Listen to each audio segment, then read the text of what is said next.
Hey guys, welcome to a brand spankingly new playthrough on the channel. It's actually been a very long time since I got into some actual gameplay because last one I did was Oblivion Remake, and that really made me want to look at Skyrim again. And then I got pulled down fully into the rabbit hole of Skyrim modding.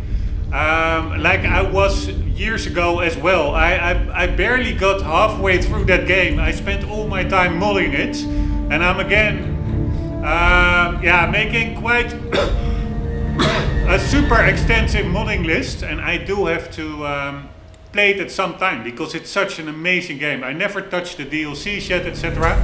Anyways, then I read about this game releasing. I thought this remake would be much longer in the works, but it's already here. And Metal Gear Solid, really, it is one of my favorite series of all times. And within Metal Gear, number 3, Snake Eater, is I would say my favorite. And I'm also kind of a graphics fanboy, so to say, like an early adopter with everything maxed out. So I really was curious how it would look in the Unreal Engine. So I couldn't help myself. I really wanted to focus on Skyrim first, but yeah, here I am. I got like a cheapish Steam key, and at least I'm not guaranteeing that it will be a full start to finish. I actually have Metal Gear Solid Snake Eater also still an ongoing playthrough on the channel. Like, I don't know, 20 playthroughs ago or so I started. We got to the Grozny Grot base, I think. And then I hopped over to another game. It was still on my to-do list, but yeah, I will probably leave that one for what it is and do this remake from start to finish. Maybe not all in one go, but now it's a Sunday and I've been modding so much Skyrim, I do need a little bit of a diversion. So I really thought, like, okay, let's just play a bit of Metal Gear Solid 3. I do think, without having played it, that I really like the direction that the developers took. Of course, it's a big shame that Hideo Kojima is not involved anymore. But yeah, it is what it is. I also find it a little bit of a pity that he cannot just continue making Metal Gear games because of the copyright on it that I think Kojima has, and they separated on bad terms, so to say. They got a bit of an argument. Sorry if I'm talking loud, by the way, a bit, but the music in my headset is quite loud, and then I automatically start speaking louder myself. But I find it a bit of a pity the direction Hideo Kojima himself took with what's the name of his new 2 games? Those walking simulators. What the hell?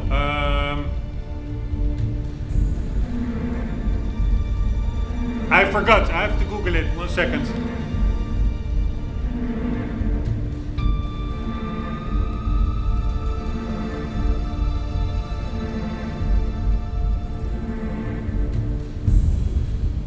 Yeah, Death Stranding. Pretty okay-ish. I only played the first one a bit, but I didn't really get into it. And Metal Gear Solid Universe, stealth, spy, manly. It is so much cooler, I think, than that weird, over-the-top Death Stranding stuff. But yeah, so now Konami is taking over that torch, because they hold the rights. It's a really big shame that, because it is of course the creation of Hideo Kojima, that he is not involved anymore. But I really do like the direction that they took, which appreciating, acknowledging that the original game was just perfect as it was. That's why it's such a landmark game. And they basically only upped the graphics, as far as I understood. Really minor to zero gameplay changes. Except there are some more collectibles, so I will be hunting down all the collectibles. So you now have the frogs that are still there in each area, but also ducks. we will be playing on the hardest difficulty, at least the hardest that is possible from starting a new game. I will be playing without any HUD and max graphics. The only thing I did have to do is put on DLSS, because doing my graphic card is not it's not the worst, but it's not the newest anymore. It's a 390, a couple of years old, and doing 4K 60 FPS on native resolution without any upscaling, that is really very stuttery or sluggish. So yeah, that's it, my intro, and I'm really curious how it all looks. I already did a bit of playtesting yesterday evening. So Snake versus Monkey, what the hell is this? Like a side game? Alright. This is Snake. No, I made it to the sneaking point. Okay, can I get out of here?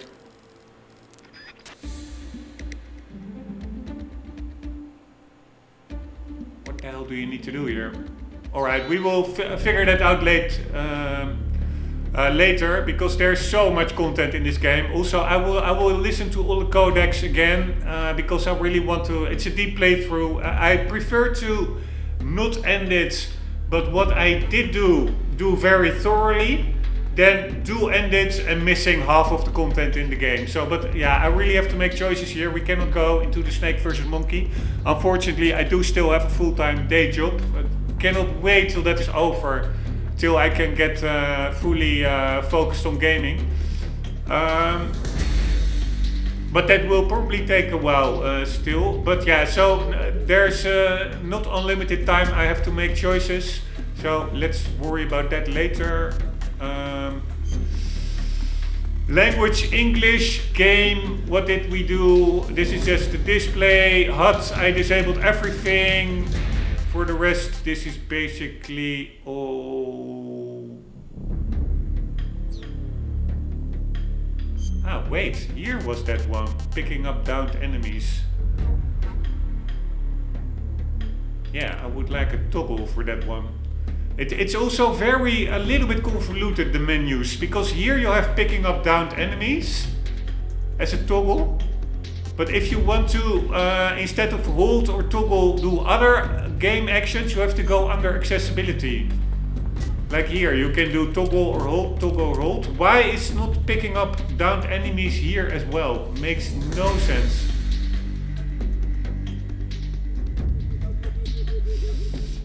But yeah, that's accessibility, audio, everything, default, mouse, keyboard. I'm playing with the controller. For now, I kept the default. I do find the...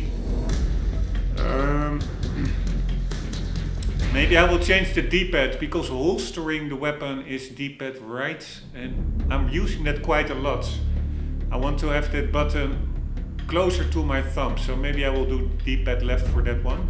But then it becomes confusing, because the weapon menu is on the right side of the screen, so and the item menu to the left. So if I switch those two on the D-pad, that will be confusing. That I press left on the D-pad and then I see the weapon menu on the right of the screen, and vice versa with the equipment D-pad button and quick menu on screen.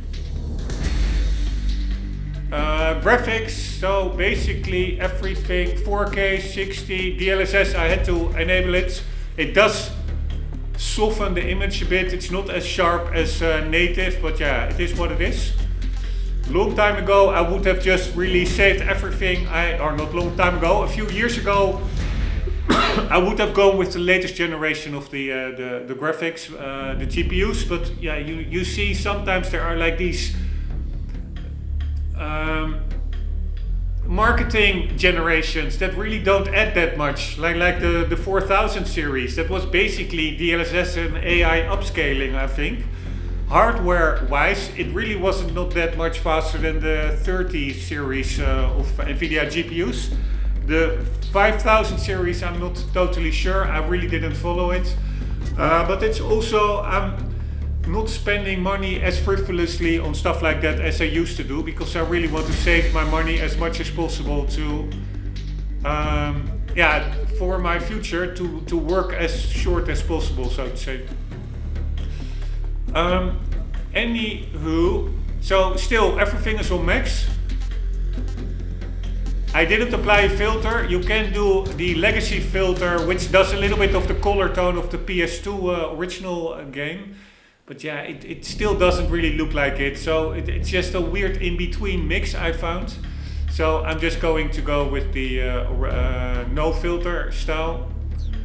I mean, we have to face it, it's a different looking game and it will be better in a lot of areas.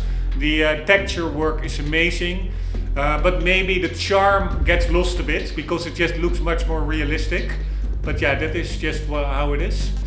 Over here, yeah, we went through it. This is basically all defaults, language, English. So that are the options. Then here you can say which game you like, and it changes a little bit at the bottom right what camo you start with. I am just going to go with I like everything in the Metal Gear Solid series, although honestly I don't really like Peace Walker and I don't really like 5. I still have to finish them, but they just feel more online focused, more open world, and that really is not what these games are about for me.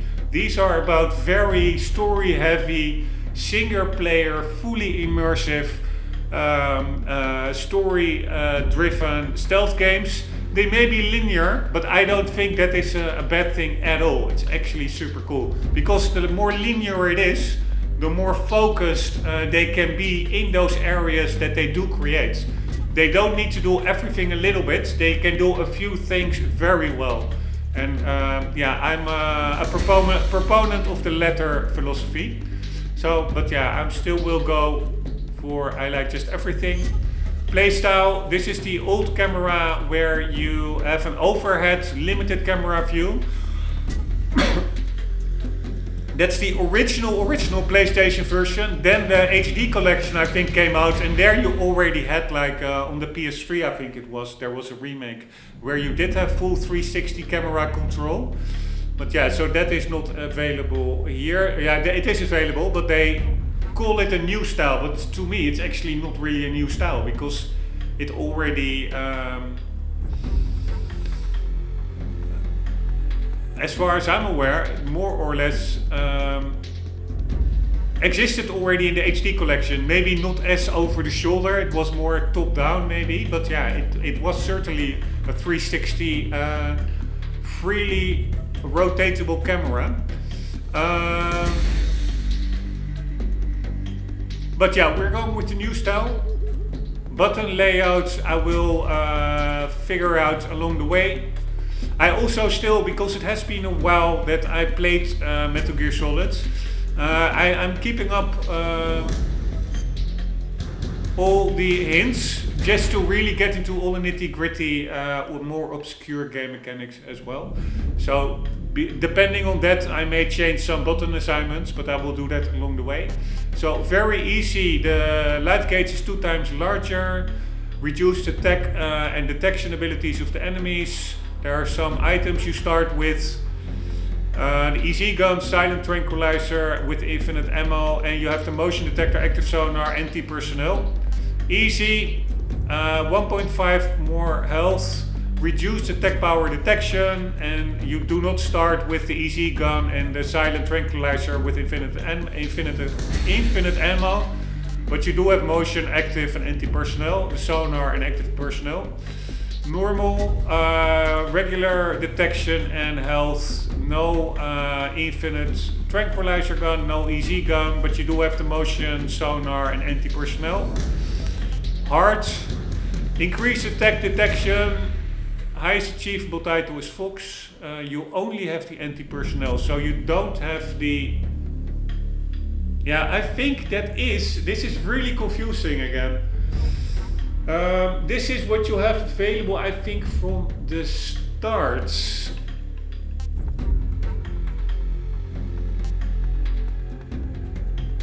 But that is also not that true, because here there's a distinction between Snake starts with the EZ gun, and for the sensors it says they are available. Is that then from the start or later on in the game? Why I find it confusing is because here you have less items available. So only the anti-personnel sensor. But here it says on extreme,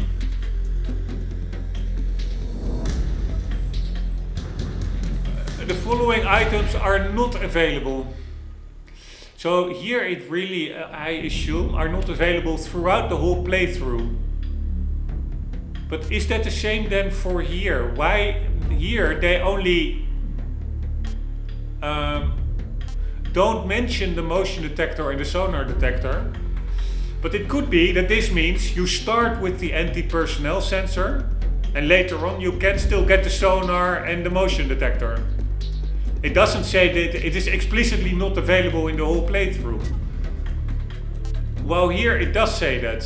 And that is a difference between these two. I do think that it means that they are just, if it's not mentioned here, it's probably not available throughout the game itself.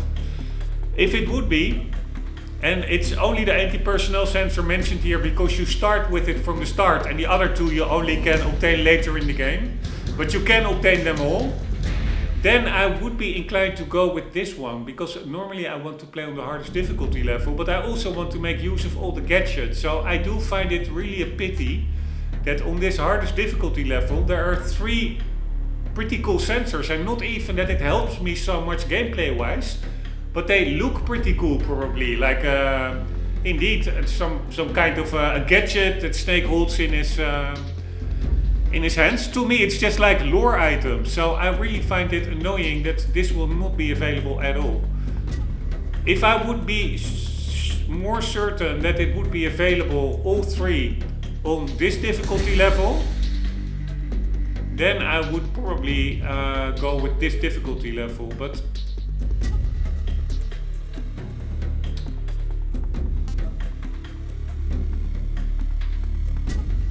yeah, let's see. That title really doesn't matter that much, because Foxhounds, I think that is also time driven, and that is one thing I am not going to go for.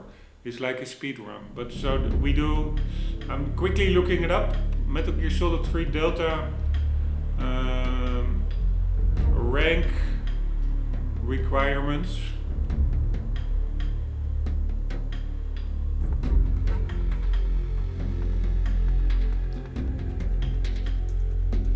Oh my god.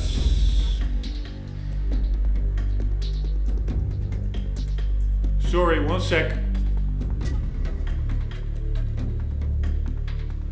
Foxhound rank requires finishing on the high difficulty with 0 alerts, 0 kills and 0 continues. Alright, so that is no... Oh, here, there is... Foxhound, there is a time limit, under 5 hours.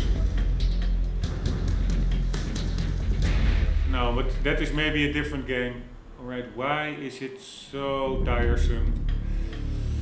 Google, I hate it so much. It's such a shitty company. Unfortunately, they have that first mover advantage.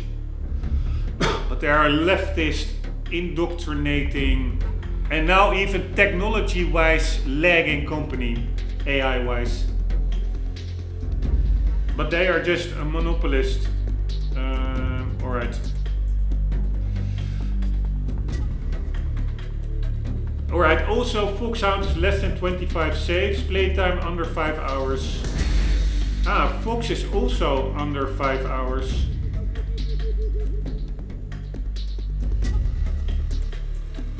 Yeah, so I'm not going for that anyways.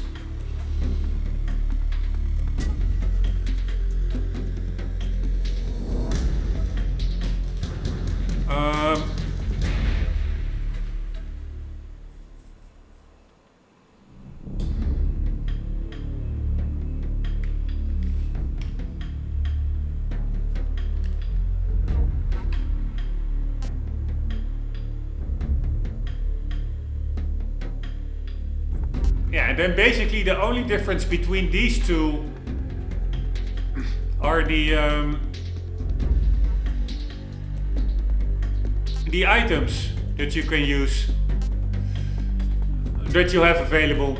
And then here, yeah, you can get a higher rank.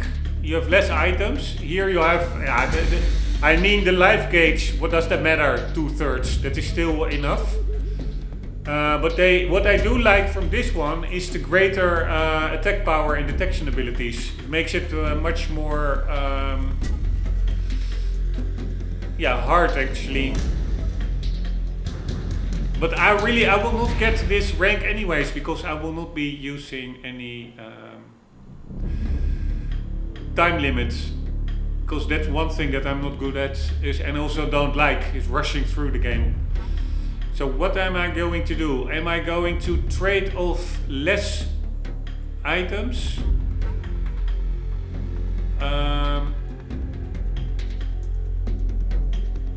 For more difficulty? Or am I going to play on lower difficulty, lower attack power, detection abilities with those 3 items? Let me quickly double check.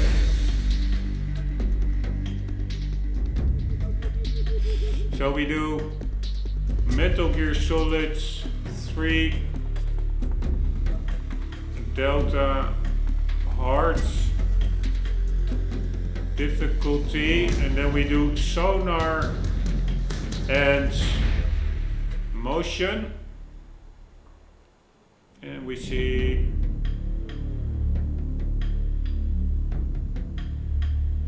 the extreme difficulty level looks out all sensor items as well as the ability to get certain gameplay advantages like improved stamina and vision. What do you mean improved? No improved vision?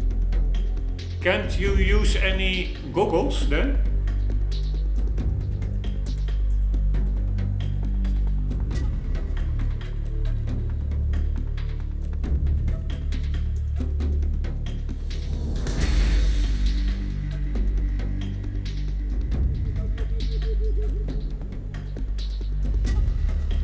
You know what? We're going highest difficulty, because what I don't like is actually, I'm not even sure whether the motion detector, whether that will be a visible apparatus in Snake's hand, because that is why I find it a pity if you don't have it, because that's pretty cool. It really gives you that 007 feel of you have like all kinds of gadgets. But if it's only like an overlay on the HUD, I will not use it anyways, because I'm playing with 0 HUD. So, yeah, we're just going on the hardest difficulty level. And I am going to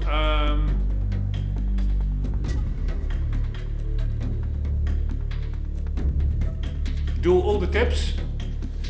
And here we go. I will make a timestamp after the end of World War II. After the end of World War II, the world was split into 2, East and West. This marked the beginning of the era called the Cold War. I will make a timestamp so that the actual gameplay starts here, because I've only been rambling for like 15 minutes.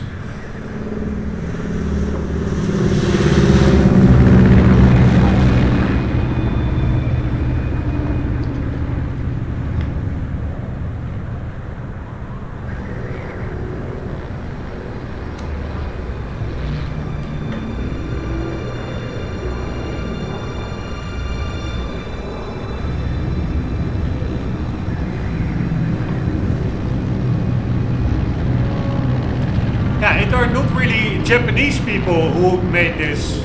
American names. Flying over Pakistan, altitude 30,000 feet. Approaching Soviet airspace. 20 minutes to drop off. Commencing internal depressurization. Here are the Japanese ones. Arm main parachute. All right. You ready to go? Drop zone still showing a high pressure mass. Cav okay. Good. We've got high visibility.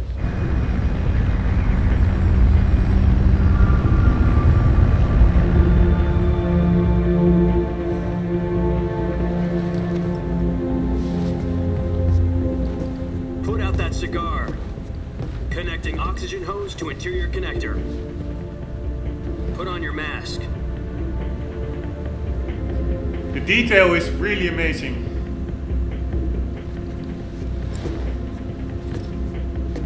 Does this panty waste know what he's doing? Approaching release point. 10 minutes to drop off. Hey, are you deaf? He said put out the cigar and put on your mask.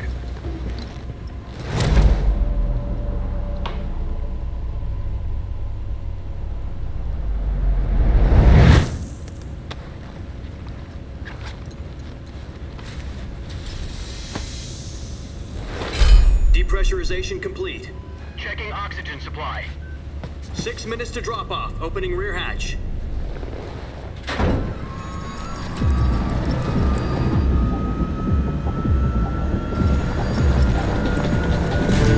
Sunrise.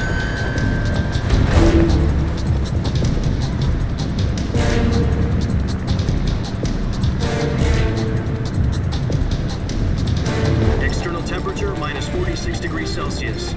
2 minutes to drop off. Stand up. You'll be falling at 130 miles per hour.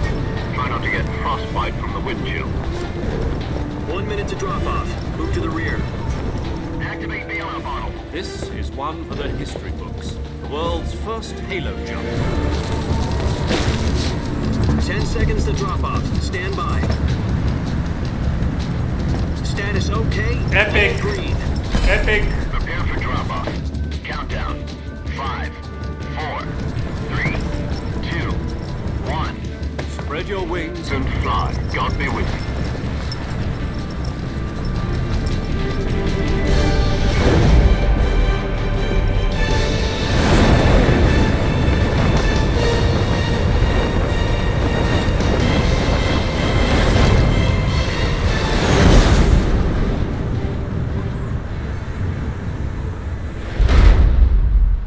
Man, super epic. A lot of these developers, original is in front Jack, of I've got them. some important news. The head of the CIA has finally given us the green light for the virtuous mission. Virtual mission? No, the virtuous mission.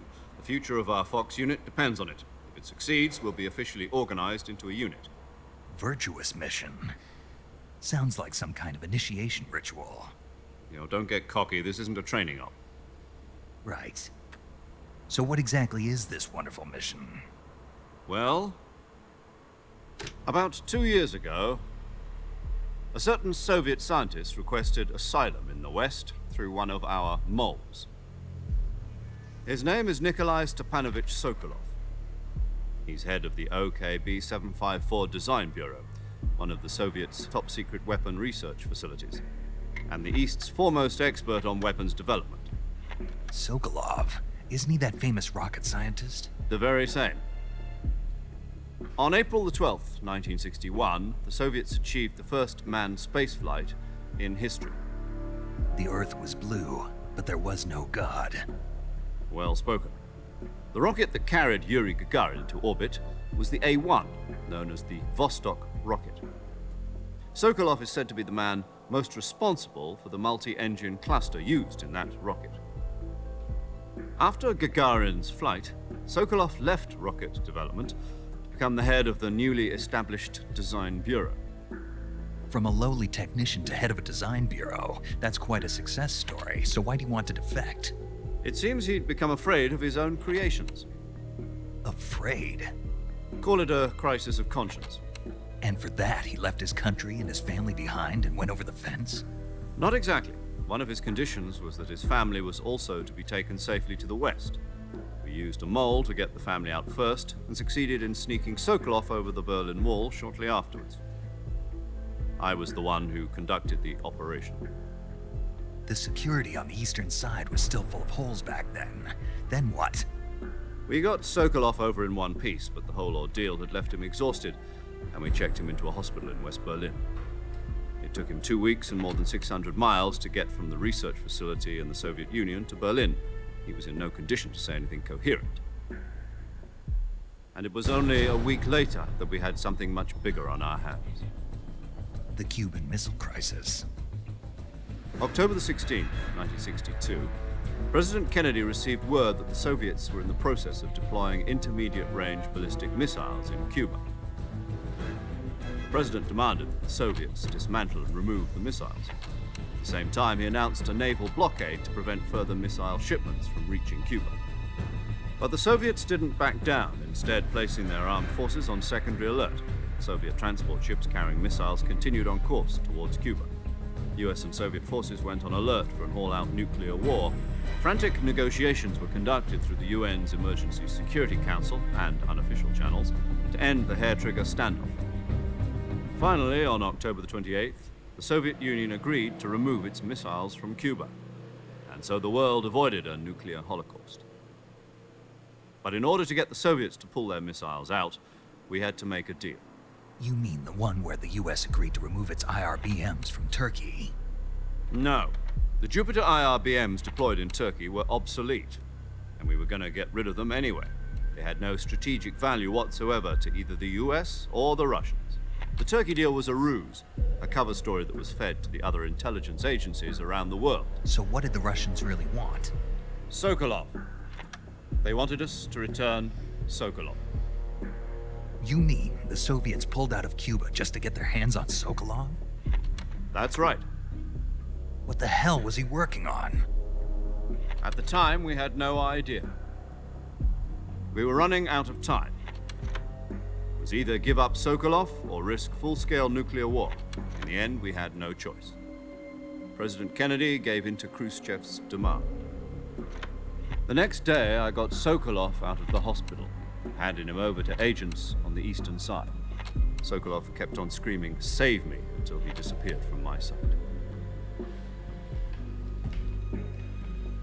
Then, a month ago, we received some new information from one of our moles.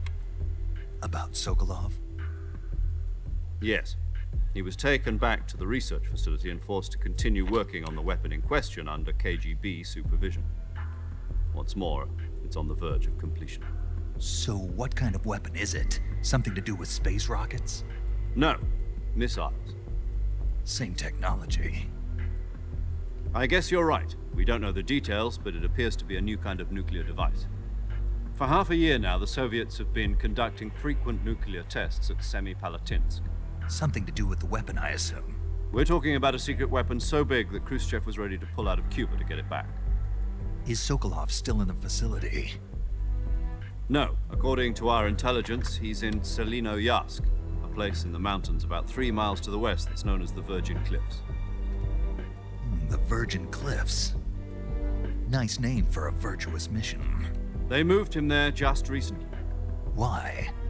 Apparently, they're conducting a field test of the weapon, but it's our best chance to get him back. This mission would never have been possible if he was still in the research facility.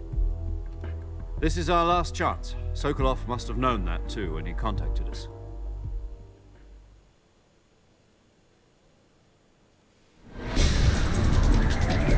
Right, here we go.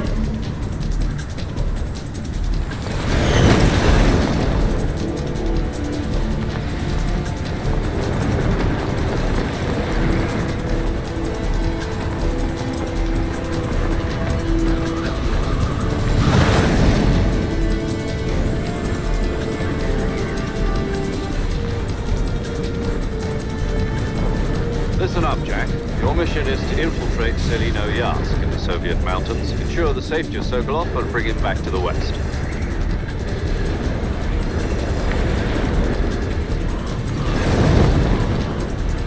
If we don't get Sokolov back before that weapon is complete, we'll be facing a major crisis.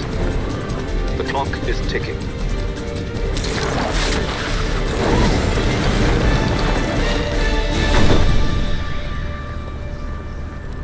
Once we've confirmed the rescue of Sokolov, stand by at the recovery point. A recovery balloon will be dropped at that point. Helium will be pumped into the balloon to inflate it. The process takes about 20 minutes. Once it's complete, the gunship's arm will latch onto the balloon and pull it up. The Fulton surface-to-air recovery system. I'm familiar with the theory. Take it easy. It's been combat-proven. Do you think Sokolov is up to it? The shock will be less than during a parachute jump, and the arm can handle up to 500 pounds. So you're planning on going over the border in a single combat Talon? She's equipped with two 6-barrel 20mm Vulcan cannons, as well as two 40mm machine guns. Sounds like she could hold her own against a battalion of tanks. Even with the fuel in the reserve tank, we're facing a 4-hour time limit. If all goes well, it shouldn't take more than a few hours. Home in time for dinner. But if anything goes wrong, you'll be eating dinner, breakfast, and all the rest of your meals in the jungle.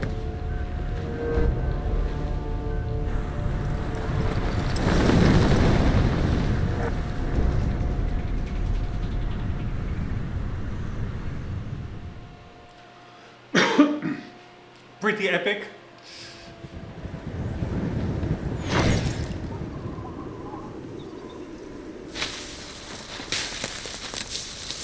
Ow, ow, ow, ow, ow, ow, ow, ow.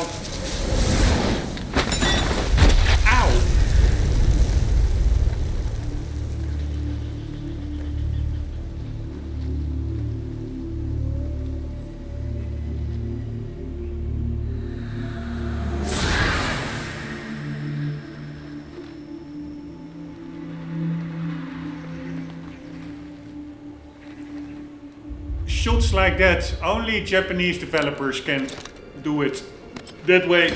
So epic.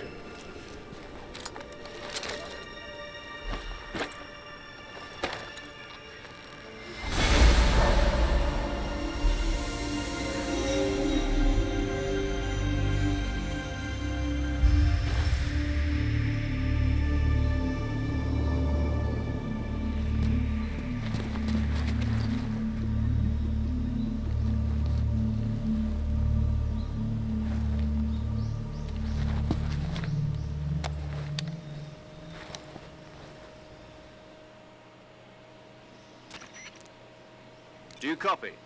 You're already in enemy territory, and somebody might be listening in. From here on out, we'll be using code names to refer to each other. Your code name for this mission will be Naked Snake. I'll be referring to you as Snake from now on. You're not to mention your real name. Snake? Oh, you don't like snakes? What do you mean? And you've eaten one before, haven't you? In survival training. I'm glad to hear that. I don't know if I'd ever order one in a restaurant, but... Be careful, you might not have a choice. What about you, Major? What should I call you? Let's see. I'll be Tom. Call me Major Tom. This will be a sneaking mission. You must not be seen by the enemy. You must leave no trace of your presence. Is that clear? This kind of infiltration is the Fox unit's speciality. In other words, weapons and equipment are procured on site. That goes for food as well. You're completely naked, just as your name implies. Great. Now I see why you asked me if I like snakes. I suppose calling me Snake was your idea of a joke, too. No. There's a good reason for that. I'll tell you later when the time is right. Gotcha. Getting back to the subject, how exactly am I supposed to feed myself? You've been issued a knife and a tranquilizer gun. Use them to hunt for food. You'll also find some medical supplies in your backpack. Yeah, about the backpack. I lost it in a tree on the way down. I see. Well, you'd better go back and get it then. You know where it is? No problem. I can see it from here. It's stuck on a branch. To climb a tree, stand in front of a tree that's covered in ivy and press the action button. I'll be monitoring your progress over the radio. We can't risk violating Soviet airspace, but I'll be in the gunship. My frequency is 140.85. I'll give you a call if I need to talk to you. If you need to talk to me, use the send function. Okay, Snake, go get your backpack. Alright, here we are in the game. This is still the prologue. Control the tilt angle of... Alright. Left stick to control movement speeds. That makes sense.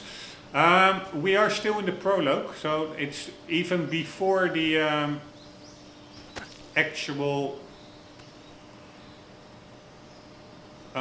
intro music sequence, which is also an epic song, by the way. But it is really what I wanted to say. Those Japanese developers, they really know so well how to craft like amazing cutscenes, stories, etc. And the same as with Resident Evil or Final Fantasy, Metal Gear. They just have a certain touch to themselves, and that's why it's good to see that there were still quite some Japanese developer names in the intro cutscene. But they were all marked as original, so that are just the guys that worked on the original Metal Gear Solid. What I found, the ones that didn't have original in front of it, so the ones that actually worked on this remake, were mostly, I found, at the start of the cutscene, English, American sounding, looking names. So I really, yeah, I mean, they really, as far as I understand, were faithful through the source material. So it really doesn't matter that much if the source material remains the same anyways. But still, I would have loved to have like Japanese developers working on this conversion to the Unreal Engine 5 engine instead of some US-based developers that happen to be to know the Unreal 5 engine well.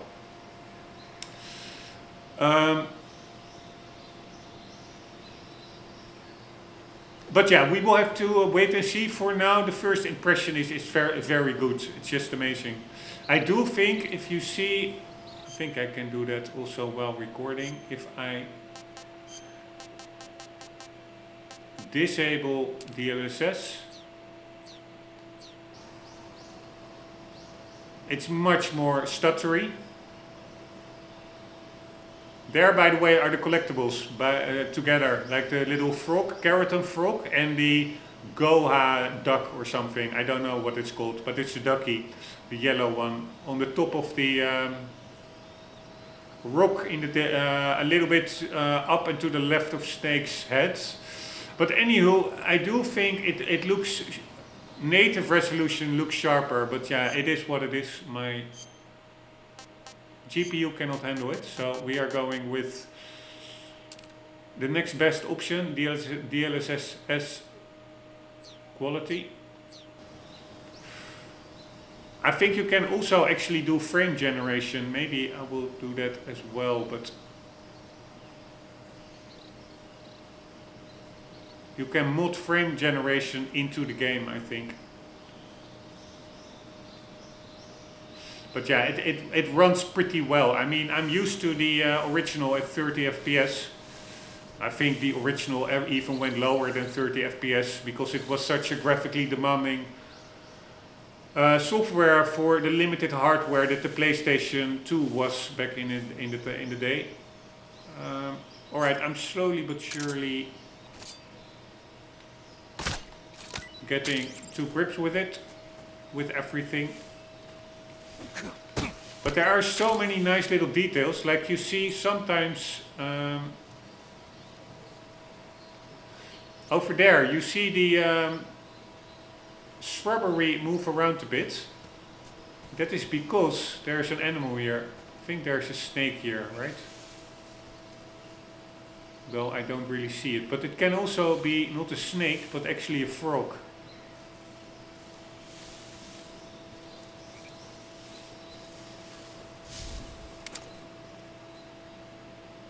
Yeah, there it is.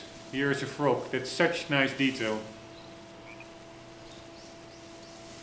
Alright, I am going to go for a non-pacifist, or for a pacifist run. I am not going to shoot guards, just pop them all in the head.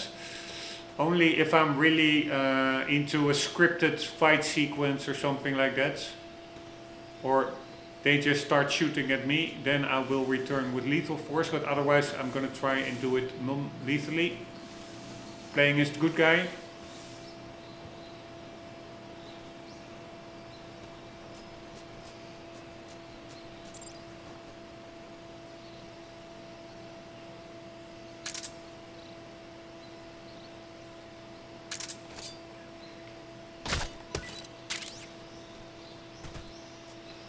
Right, but do I want... Yeah, I'm also going to just leave the animals alive as much as possible. unless we really need it to survive. Then it will be survival of the fittest.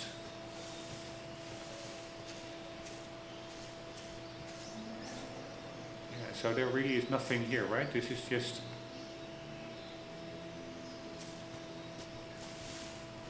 I'm just wondering whether there can also be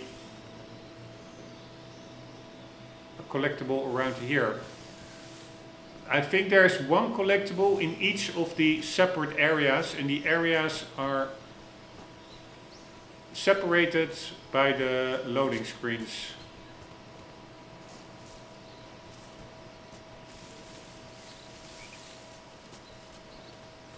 Sorry that I'm going quite slow, but you see, now I'm finding a new area.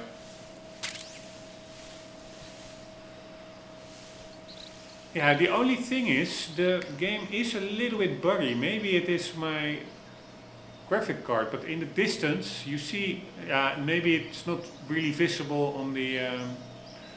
I don't have my binoculars yet. It's not visible on the YouTube video, but there are some textures that are over there. They are like light bluish. They are missing their actual diffuse texture, like the rocky surface. Sometimes there's a little bit weird stuff going on. But for the rest, it is just pretty amazing. If you look at the leaves, you see the little veins on the leaves. The bark. It's all pretty damn cool. Alright, so here are the two collectibles. But I don't have my gun yet, so we cannot shoot them. I do like also that combination that also a lot of mostly Japanese developers can do so well. That is a mix between realism, grittiness, but also just cartoonish self-ridicule, like those little froggies and those ducks.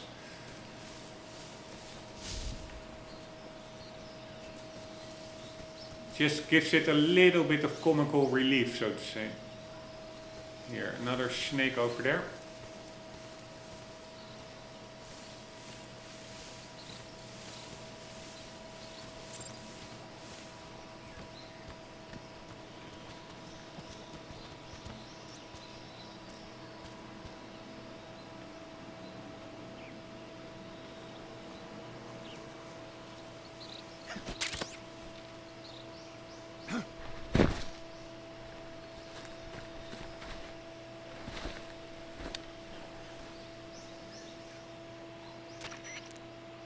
I see you've retrieved your backpack, Snake.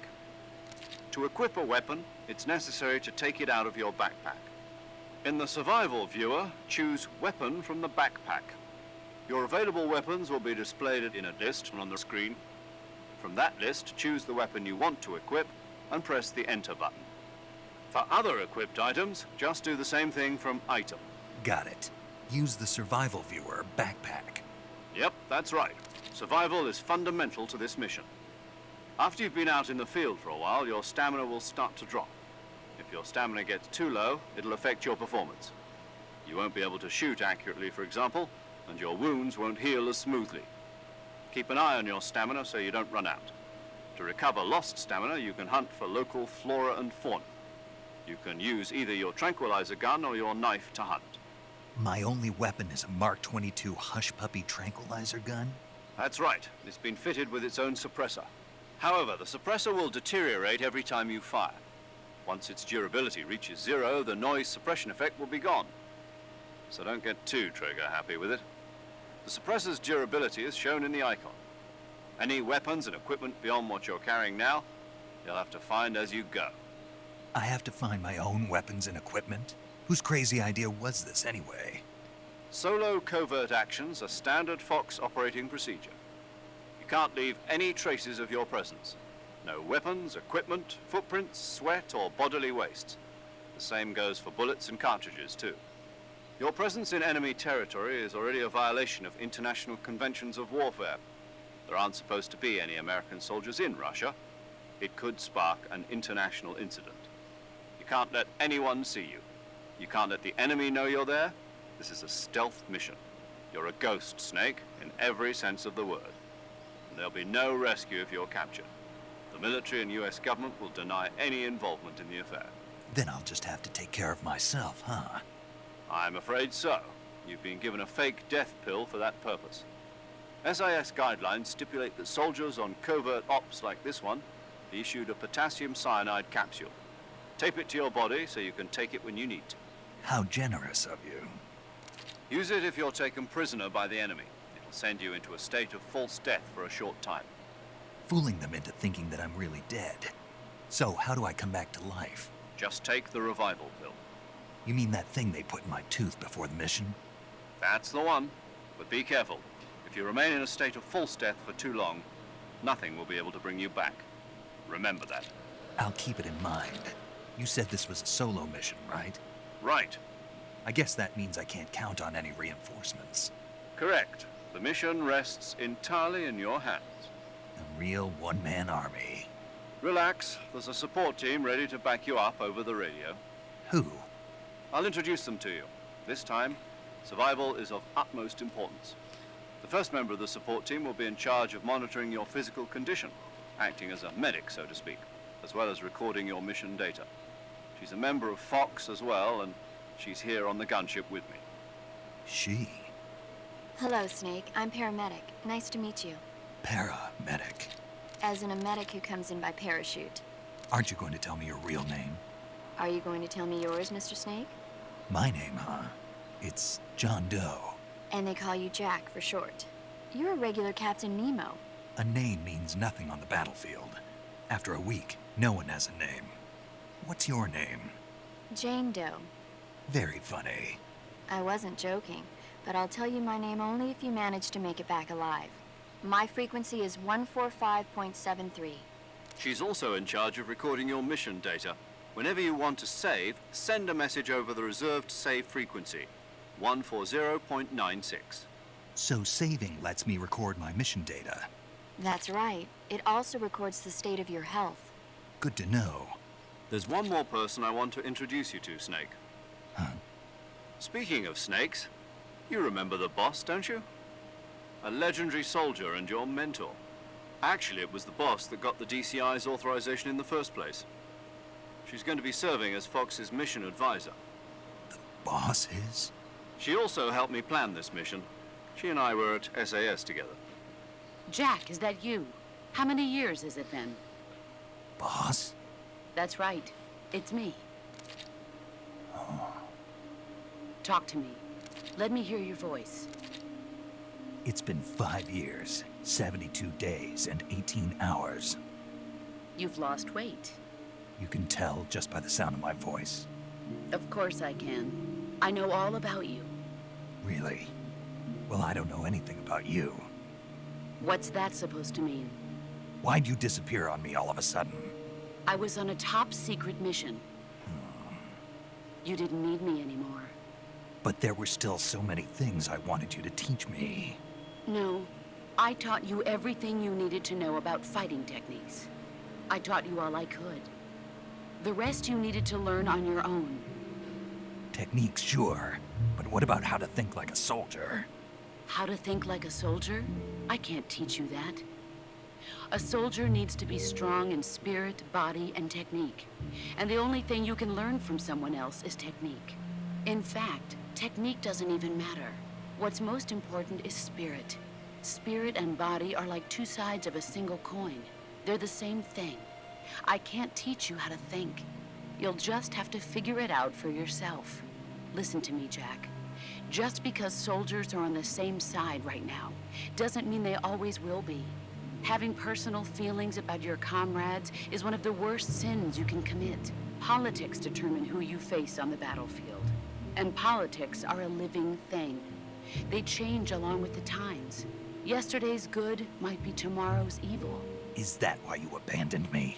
No, it had nothing to do with you. I already told you, Jack. I was on a top-secret mission. A soldier has to follow whatever orders he's given. It's not his place to question why. but you're looking for a reason to fight. You're a natural-born fighter, but you're not quite a soldier. A soldier is a political tool, nothing more.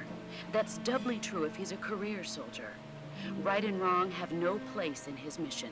He has no enemies and no friends. Only the mission. You follow the orders you're given. That's what being a soldier is. I do whatever I have to get the job done.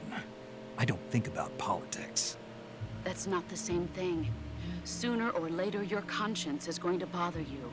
In the end, you have to choose whether you're going to live as a soldier or just another man with a gun.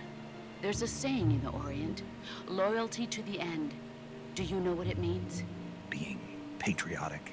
It means devoting yourself to your country. I follow the president and the top brass. I'm ready to die for them if necessary. The president and the top brass won't be there forever. Once their terms are up, others will take their place. I follow the will of the leader, no matter who's in charge. People aren't the ones who dictate the missions. Then who does? The times. People's values change over time, and so do the leaders of a country. So there's no such thing as an enemy in absolute terms. The enemies we fight are only enemies in relative terms, constantly changing with the times. As long as we have loyalty to the end, there's no point in believing in anything, even in those we love. And that's the way a soldier's supposed to think? The only thing we can believe in with absolute certainty is the mission, Jack. All right, but do me a favor. What is it? Call me Snake. Snake. Oh, right. Your code name is Snake. It suits you well. That's right. The legendary unit that the boss put together during World War II was a snake. The Cobra unit. A group of heroes that brought the war to an end and saved the world. As long as you've got a legendary hero backing you up, you'll be fine. Isn't that right, Snake? Yeah. I can't think of anyone else I'd rather have with me. Oh, and one more thing, boss. Yes? It's good to hear your voice again. Same here. After all, who knows if either of us will make it out alive? Snake, you are always best at urban warfare and infiltrating buildings. But this is the jungle. Survival is going to be key. Those CQC techniques I taught you are sure to come in handy. CQC? Close quarters combat, huh? I've been in the Green Berets for the past few years. I'm probably pretty rusty. Not to worry. I'll be here to help you remember. After all, this is your first actual survival mission. I'll be supporting you over the radio. Where are you, boss? Next to the Major? The boss is communicating with us by radio from aboard a Permit-class submarine in the Arctic Ocean. My frequency is 141.80. Call me if you need my advice on battle techniques. Gotcha. Your mission is to retrieve Dr. Sokolov. Dr. Sokolov is being held in an abandoned factory located to the north of your current position. Avoid heavy combat and don't let anyone see you. Don't forget that this is a stealth mission. Snake, try to remember some of the basics of CQC.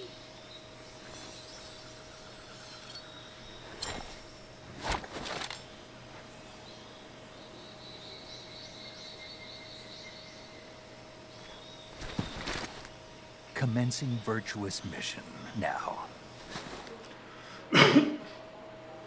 Man, they do such a good job of setting up the game story. Survival viewer, press that big button on the game screen to open the survival viewer. Here you can change your camouflage, switch out weapons and equipment, eat food, treat your injuries and illnesses, check your map and perform various other tasks to help you survive.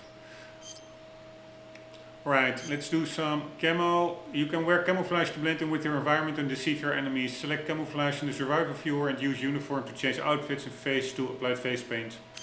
The effectiveness of each face paint and uniform for a given location will be depicted by a numerical value relative to the effectiveness of your current camouflage.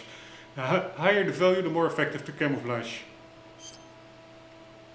Alright, so we are going with leaf. And then face we do woodland. Let's see. Oh.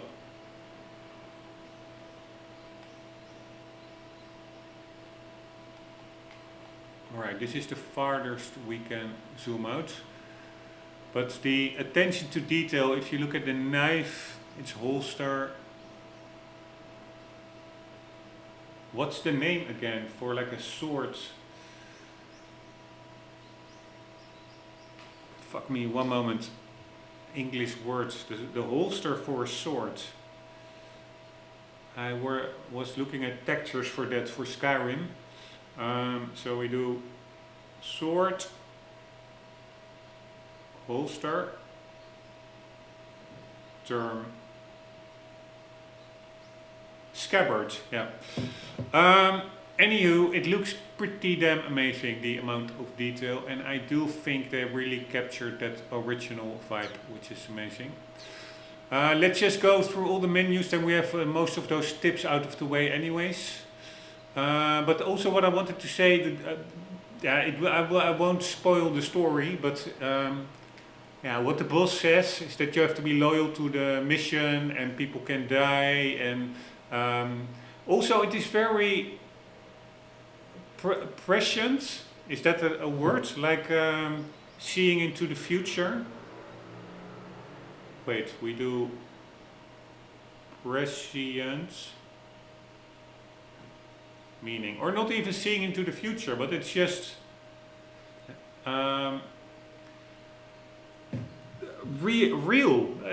This is how you do good game writing. Modern developers totally forgot that, but it is really real what they say. Like, politics change over time.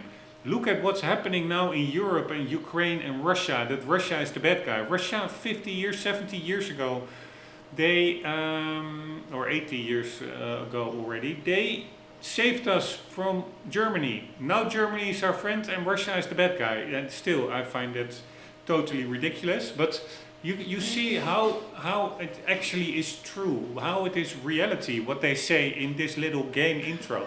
That is what makes these games so memorable. They're not joking around. They're not. Yes, there's a place for Pac-Man games as well. They're like just cartoony and fun for sure. Racers, Crash Bandicoot, all those fun cartoony games. But these serious story-driven games, what makes them? They are, in my view, much more impactful. They stick in your mind much longer. But what makes these older games, like there's the late 90s, early 2000s, so well, is that the writing is they just take the gamer serious. Like it is just amazing. It's such a shame that everything regressed. It's all, across all the developers. The IQ of Western civilization is just going down. It is such a shame. But yeah, it is what it is. Anywho, that was camouflage, backpack. Weapon and item shield 10 will be placed in your backpack. In the survivor viewer, select backpack to add weapons and items. You can carry up to 8 weapons and 8 pieces of equipment at one time. All weapons and items have weight. The heavier your weapons and equipment, the faster you'll burn stamina. This is also so cool. Like there are limitations on what you can carry. So choices have consequences. Modern games, they dump down everything because they're afraid they don't take the player seriously. They're afraid that indeed some retards on a fat bike will not be able to proceed in the game without hand-holding and basically playing it on God mode. So modern games are often so overly easy. That's just what makes it such a big difference between modern games and those of like 20 years ago. Survival knife, we have it equipped. Tranquilizer gun, directional mic. Then we have some. How are the textures? Pretty good. Although my Skyrim textures look better, I actually find the one I used for Skyrim. Anywho, this is fine. Now, let's also go to the items. What do we have? Light medicine. Let's take that one. Death pill, we're not going to use it. Right? Or maybe we can. I never really used it. Maybe I should use it. I rarely used it in previous playthroughs. Cigar. I don't know, what does it do? Can we also get a bit of more information? I think it increases stamina or something. Binoculars, for sure, I'm gonna use it. Compass, no, I don't need to use it because it's a HUD element. So yeah, it will not show anything. It's really a pity. It would be cool if that compass actually would also be an item that Snake holds in his hands, that you can actually immersively see it. Foods. Select food in the survival viewer to eat food that you have procured. Eating food restores your stamina. Depending on the type of food, it may spoil after a certain amount of time. Animals which you have captured alive do not spoil. Yeah, you can also poison enemies with spoiled food. So cool.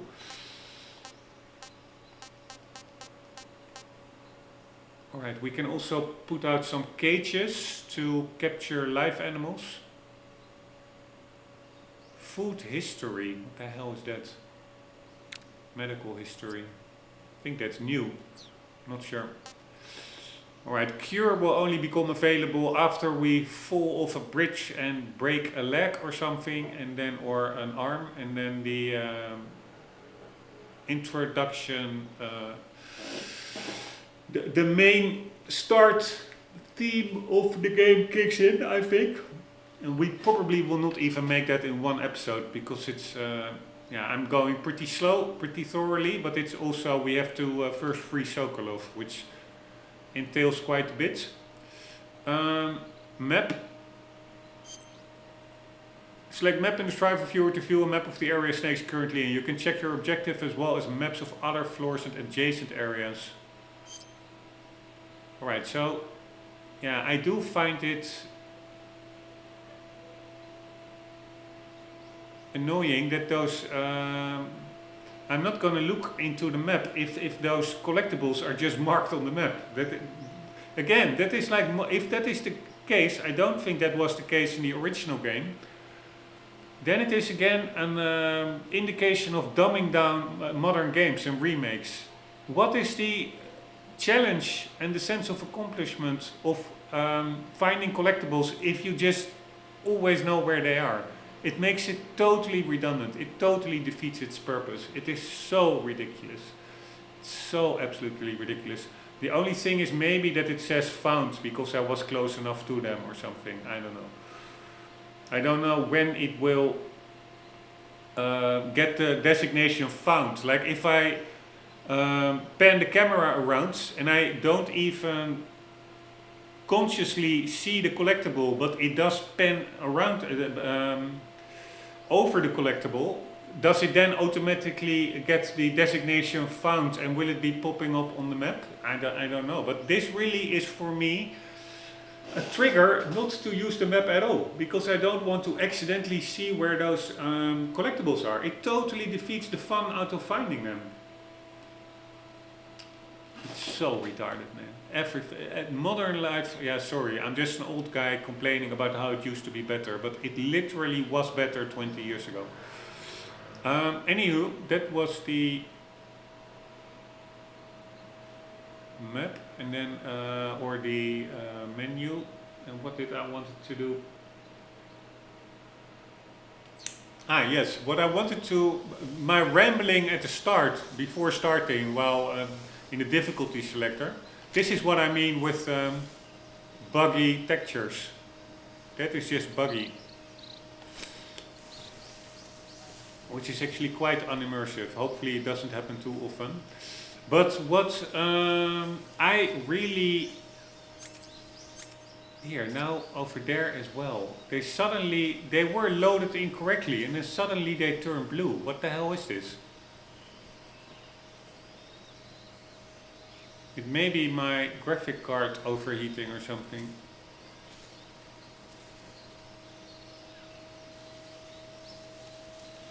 Give me 1 second.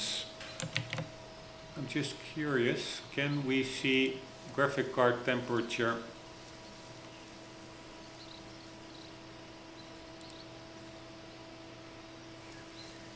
No.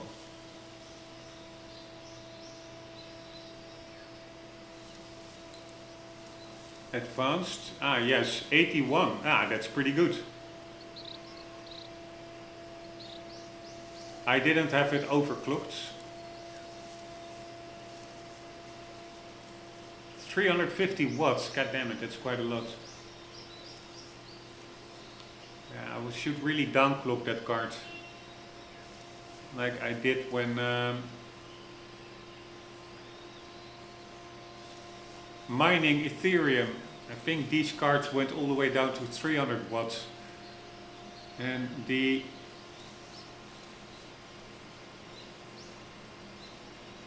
memory was running fine, even with lower wattage. Alright, but yeah, there can be hotspots which are much hotter, but overall it's only 80 degrees, which I'm totally fine with.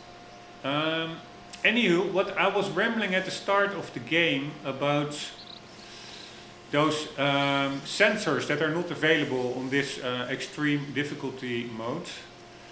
And the reason why I find that a pity is because we have, now I don't see it, but there is like this sound detector that we will get soon. And then you really see Snake popping it out like some James Bond gadget, which is super fun. Just even, regardless if it really adds a lot of value, the metric that the sensor gives, it is just cool to sometimes mess around with those gadgets. So I really find it a pity that it's not available on this difficulty. And you see the compass does nothing. There's no animation or actually compass in Snake's hand. It's just a HUD item, but I'm playing without the HUD anyways. So basically, there's sometimes also, if you're prone, there's no weapon sheathing animation. Let's quickly see if we can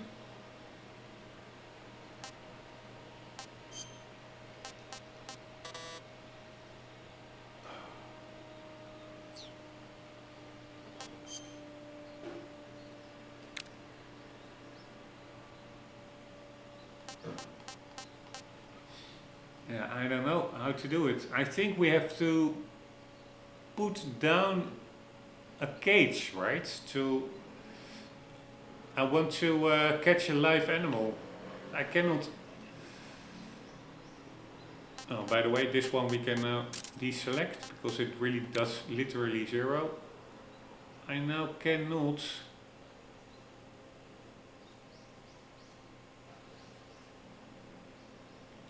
Select an animal cage.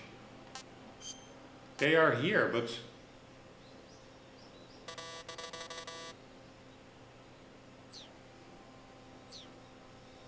and they're also not here, right?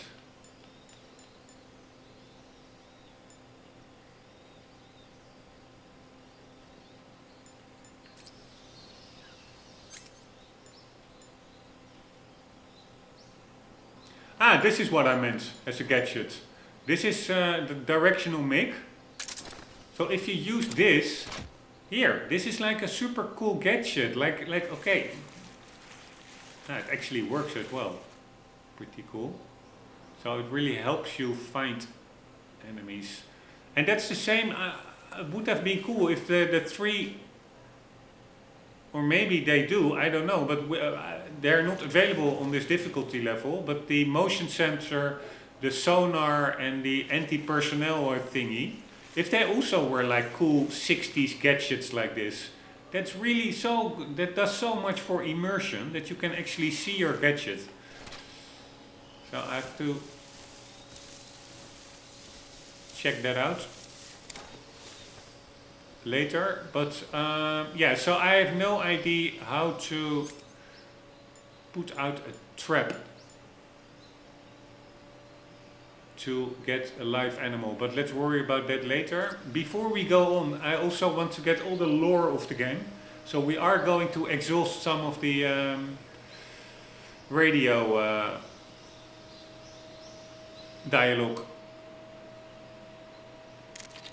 So let's just see what they have to say.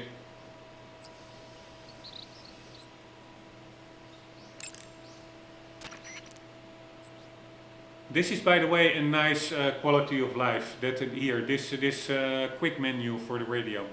Hold down button on the game screen to open the radio window. Use the radio to talk to other people, receive gameplay tips and more.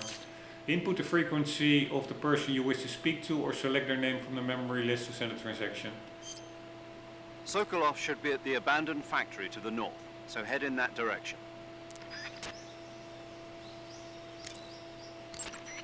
Snake, intelligence indicates that that area is outside the enemy's cordon, so you shouldn't have any unexpected encounters with enemy patrols. I think it will be a good idea to take this time to get accustomed to using your camouflage, hunting for food, and navigating the survival viewer. If you have any questions about camouflage or CQC, ask the boss.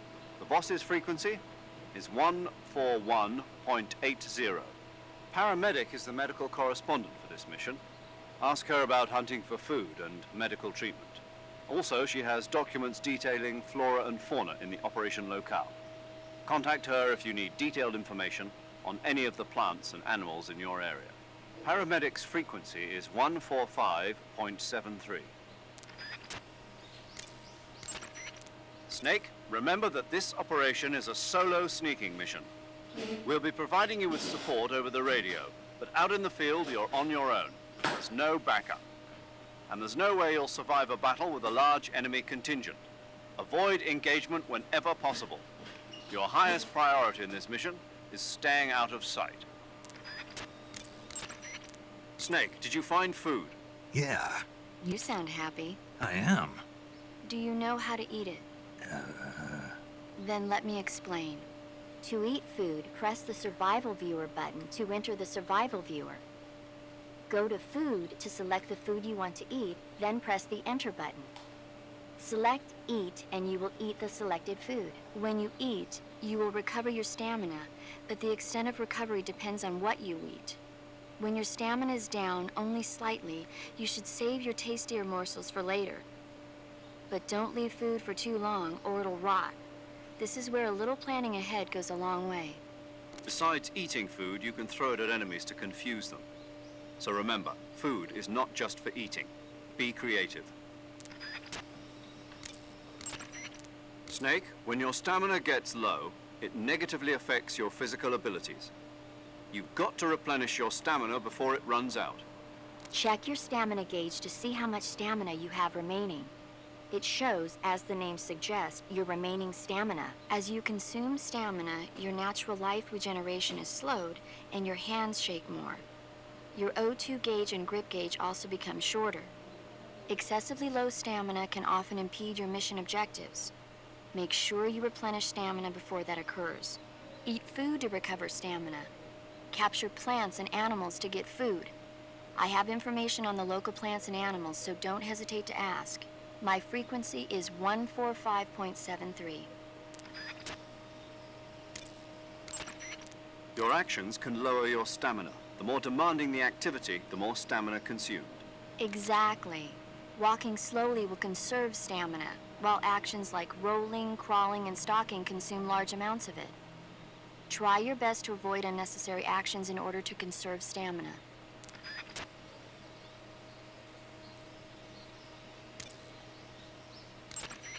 Snake, use the survival viewer to pick your camouflage, treat wounds, and eat food.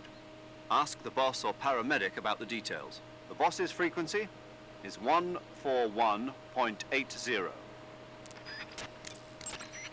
Major, What is it? it's about your code name. Major Tom? Yeah, where'd you get that name? From a tunnel. A tunnel? That's right. Snake, have you seen the movie The Great Escape? No. It's a movie about a determined group of Allied POWs trapped in a German POW camp who plan an escape. POWs dig 3 tunnels for their escape. They named them Dick, Harry, and Tom. I see. So Tom was an escape tunnel. Did they make it? Out of the camp? Of course. One of the tunnels was even discovered before it was finished, but eventually they do make it out. I get it now. So Tom was the tunnel they used to escape. Yes, that's right. What is it? Well, actually, I'm not sure if I remember correctly. Major. Oh, it's all right. It's Tom, Snake. Tom is the escape tunnel. Yes, no question about it. All right, let's double check that because I highly doubt it. It's pretty funny. So we do the Great Escape is Tom the tunnel used for escape. No, Tunnel Tom was not the one used for the actual escape. It was discovered and destroyed. The tunnel named Harry was the one successful. Yeah, so he took the wrong tunnel name. Almost Snake, in done. order to carry out the mission without being spotted, you must learn to detect an approaching enemy well ahead of time. Use the camera stick and constantly check your surroundings as you proceed. The camera can be moved about freely. You can use it to look at your surroundings while standing in place. If you plow ahead recklessly, you put yourself in danger of running into an enemy. You might not even realize he was there. Make regular stops and check your surroundings. Okay, Snake? Right, boss. After aiming your weapon with the aim button, press the first-person view button to switch to a first-person view attack. When using first-person view attack, you can direct your line of fire up, down, left, or right with more precision. The first-person view attack is a fundamental part of gunfighting. It allows you to aim at targets that are difficult to hit, such as in between trees. It also makes it possible to aim for your enemy's weak points. When you need to take an enemy out in one shot, use a first-person view attack and aim for the head. Snake, making it harder for the enemy to spot you isn't the only advantage to maintaining a high camo index. The harder you are to distinguish from your surroundings, the harder you are to hit. In other words, the enemy's shots will miss more often. Do everything you can to keep your camo index high at all times. These are the little hints that I'm looking for, but I will get into the game as soon as possible. But it's really like, yeah, we have to get through these radio entries at one point anyway, so just as well mop them up all at the start. Snake, let's review the way to change between standing, crouching, and crawling. When standing, press the crouch button briefly to crouch, and press and hold to take a crawling position. Since by crouching you take a lower position, it has a higher camo index than standing. And the added stability of crouching lessens the effect of gun recoil. If you try shooting while crouching, you'll notice your shots will bunch together more consistently than when standing. Press the crouch button while crouching to stand up. Move the movement stick to move in a direction while crouched. When crawling, your camo index becomes extremely high, and your firing of guns becomes even more stable than while crouching.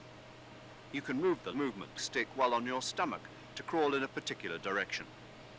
When you're crawling, use small movements of it to crawl silently at the expense of speed. However, be warned that crawling consumes more stamina than simply walking. Press and hold the crouch button while in a crawl position to stand up. Press the crouch button briefly to switch to crouch position. Don't forget, if you want to stand up quickly from a crawling position, press and hold the crouch button. Snake, in order to maintain your stamina, you'll have to feed yourself. The idea behind this mission is procure on site. This goes for food as well. Procure on site. That's right. But don't you think I should have at least brought a few rations? Americans have a terrible habit of taking everything with them.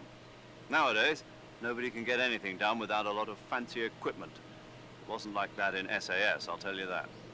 And with Fox, we're running things my way. Roger that, sir. You're not convinced, are you? Well, think of it this way. The stuff you'll find out there tastes a lot better than army rations anyway. I hope you're right. You'll be procuring food by capturing local plants and animals. Paramedic has information on the flora and fauna available in the mission area. Ask her if you have any questions about the plants and animals you find. Paramedic's frequency is 145.73. Listen up, Snake. Keep in mind that this operation is strictly covert. Engagements should be avoided. If you must dispose of an enemy, do it with the tranquilizer gun. Yup. Sweet dreams, Boy Scout. That's right. By the time he wakes up, you and Sokolov will be safely out of the country. Sipping hot coffee on a plane back home. What did you say? What did you say? Sipping hot coffee on a... You're gonna drink that foul mud? On the victory flight home? Okay then. What would you drink? Tea, of course. Snake, the fake death and revival pills we gave you are the latest in internal medicines developed for intelligence ops by the CIA's technology division. You can use the fake death pill to send yourself into a death-like state for a limited period of time. Use it wisely, and you should be able to fool the enemy into thinking you're really dead. It may come in handy if you ever find yourself cornered. To revive yourself from the fake death state, use the revival pill. But remember, timing is critical. The effect will be ruined if you revive right in front of your enemy. Interesting. But how does it work? What do you mean? I don't feel right taking some pill I don't know anything about. How does it make me look dead? How's it gonna affect my body? Well, Snake, about that... I get it. I should ask Paramedic. Paramedic. Allow me to explain. You know how there are animals in nature that play dead, like weevils, ladybugs, chickadees, possums, and the like? Well, the fake death pill takes the natural art of playing dead and applies it to the spy world. When you take the fake death pill, it causes your body to rapidly secrete a number of chemicals. Adenosine and serotonin, as well as opioid peptides, such as methionine and kethylamine.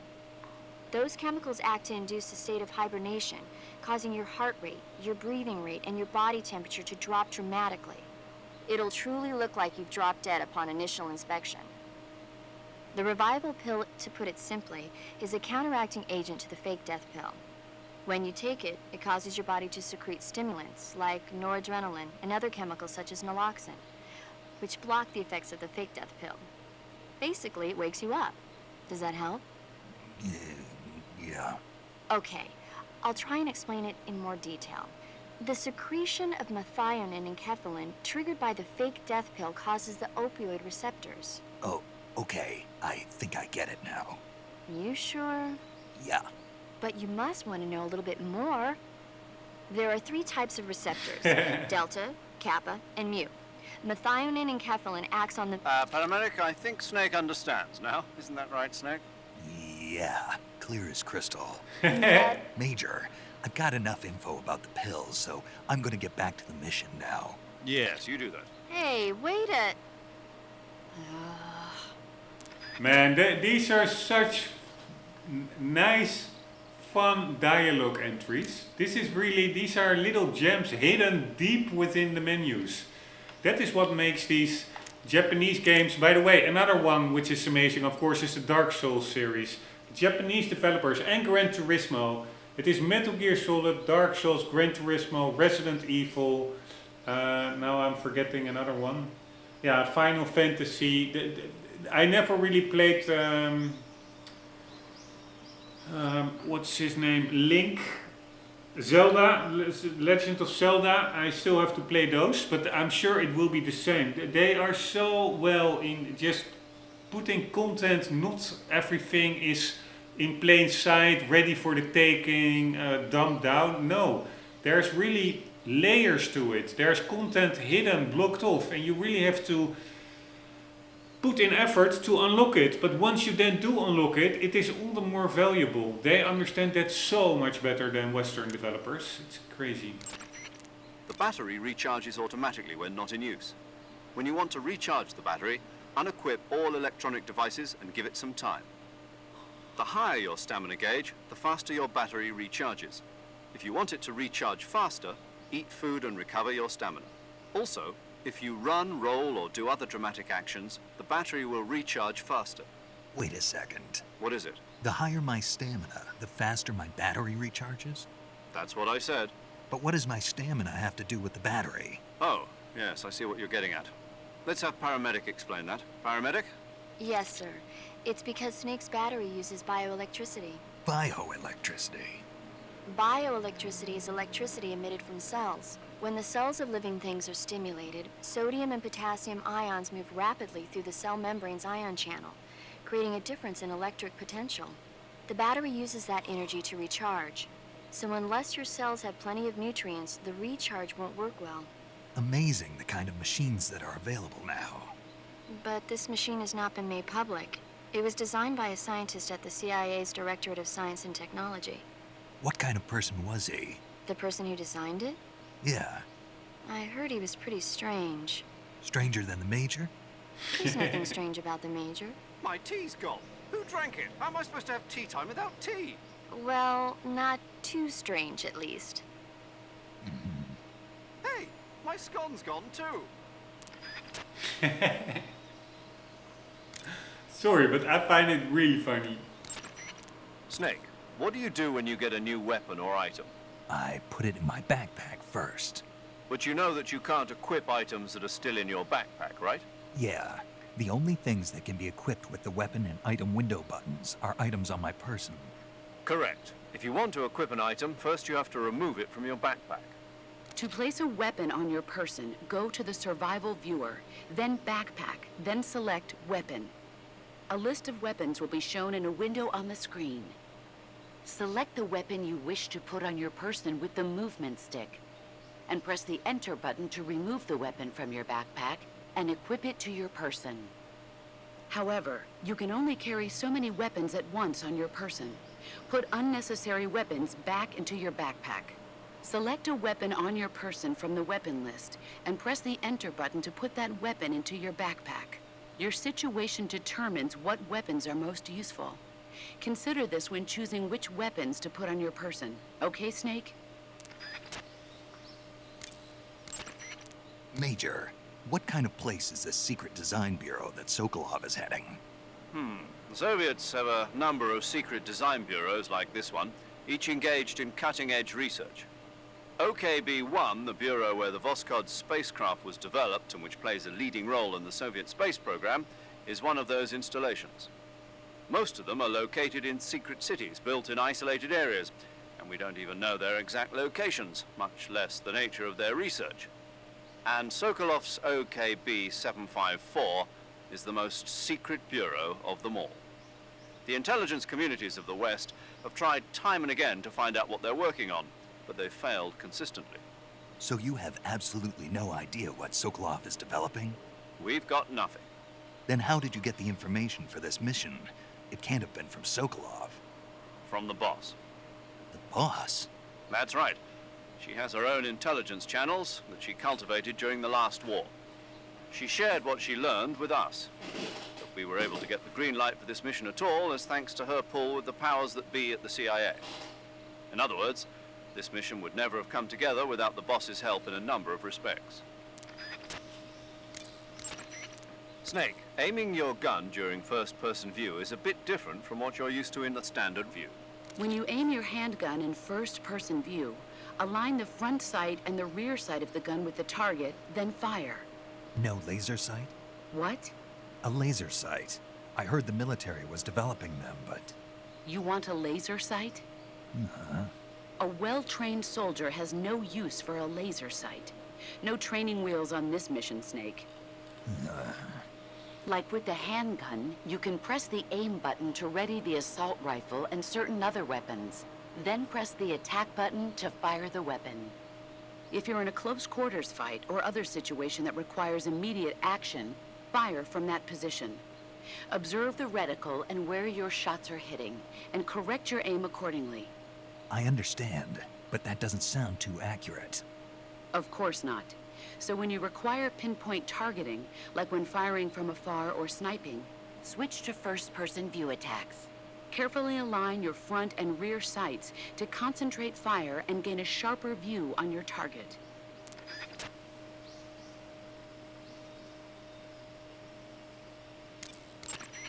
In the 2 years since Sokolov's asylum operation, I've spent all my time making preparations.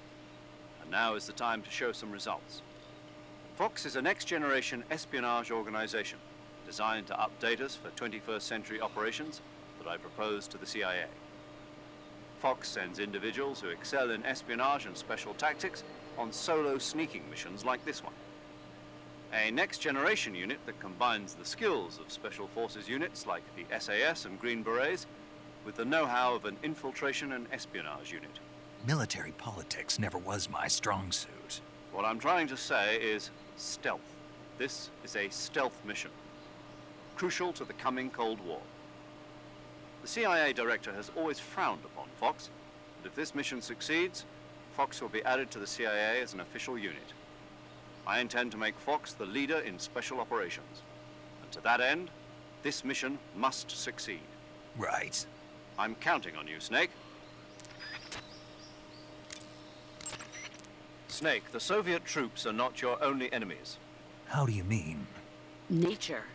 Boss? Poisonous snakes, scorpions, crocodiles, hornets. There are dozens of dangerous life forms living in Selino-Yarsk. There are even poisonous mushrooms and frogs, and other plants and animals that you must not eat. In order to survive in nature, you have to know nature. Paramedic has information on the flora and fauna in each area. Ask her for the details. Paramedic's frequency is 145.73. Snake, I don't recommend running around wildly. You need to determine when it's best to run and when it's best just to walk. Move the movement stick slightly to walk. You won't move very fast, but it consumes little stamina, and enemies are less likely to detect you. When you're near enemies or when you need to conserve stamina, those are good times to walk. Snake, there are other ways to recover your stamina besides eating. Such as? Such as taking a rest. A rest? To take a rest, all you have to do is save and exit the game. The next time you load your save data and continue the game, your stamina and life will have recovered. How much they recover depends on how long of a rest you take. So the longer I rest, the more I'll recover. That's right. If you're so exhausted that you don't even have the strength to find food, save the game and take a rest and you'll be back on your feet. I hope that never happens. So do I. But you never know. Just don't forget, okay? I won't. In most areas outdoors, your footsteps will create some noise, even if you walk slowly by using small movements of the movement stick. This could alert nearby enemies to your presence. If you need to sneak up behind an enemy, use the stalking button to utilize stalking. Stalking is a movement technique that eliminates even the sound of your footsteps. Stalking involves putting your weight on your rear foot, then stepping forward slowly with your front foot. Before putting down the front foot, use the tip of your foot to check for dangerous objects or branches that might create a noise when stepped upon. Once you've determined the spot is safe to step on, slowly lower your foot to the ground, placing it down from the outside edge first, and then slowly lowering your weight onto the foot. Throughout the entire process, you have to strain your calves to retain balance. But all you need to do is press the movement stick in the direction you wish to move, while holding down the stalking button. When stalking, you can move without creating sound with your footsteps. And since your posture is low while stalking, you are that much less likely to be spotted by the enemy. Since you move cautiously while stalking, you will be able to detect a trap on the ground before it is set off. However, the slow, concentrated movement while stalking consumes high amounts of stamina. Switch between walking, running, and stalking, depending on the situation. Major, tell me about Sokolov's past work. I assume you already know that Sokolov was the developer of the multi-engine cluster. The multi-engine cluster is exactly that, a system for fitting a single rocket with multiple engines. The Vostok rocket, for instance, had 32 engines. With the technology they had, it was difficult for the Soviets to develop large engines with massive thrust. So instead, they decided to focus on using multiple smaller engines to achieve the desired thrust. With this method, though, maintaining the fuel balance between the various engines was a major problem. Sokolov was the man who provided the solution. And that's what earned him the job as the head of the design bureau? Apparently so. So this secret weapon is some kind of ballistic device? That's my best guess.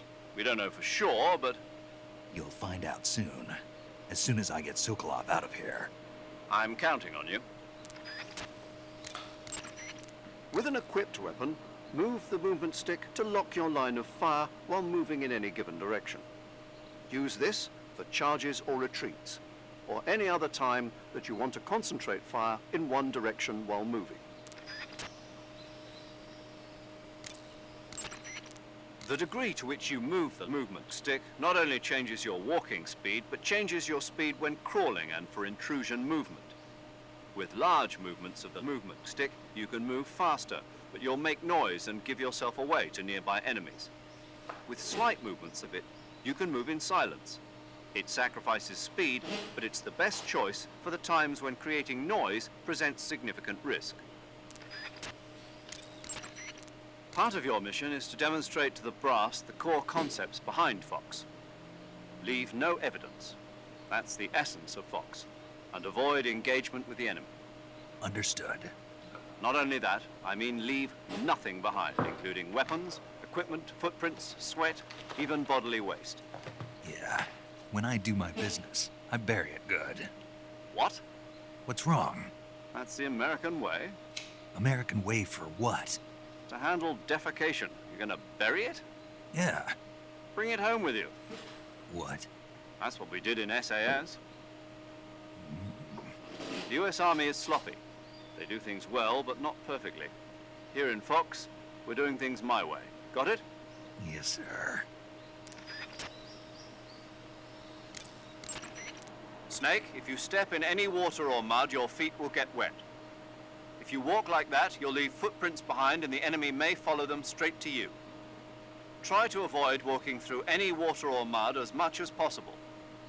However, if your feet do get wet, just crawl to avoid leaving any footprints behind. When you don't want anybody following your trail, make sure to crawl. Equip food as a weapon to throw the food. If you throw a live animal near an enemy, you may be able to distract him. If an enemy is really hungry, he may pounce at the prospect of food.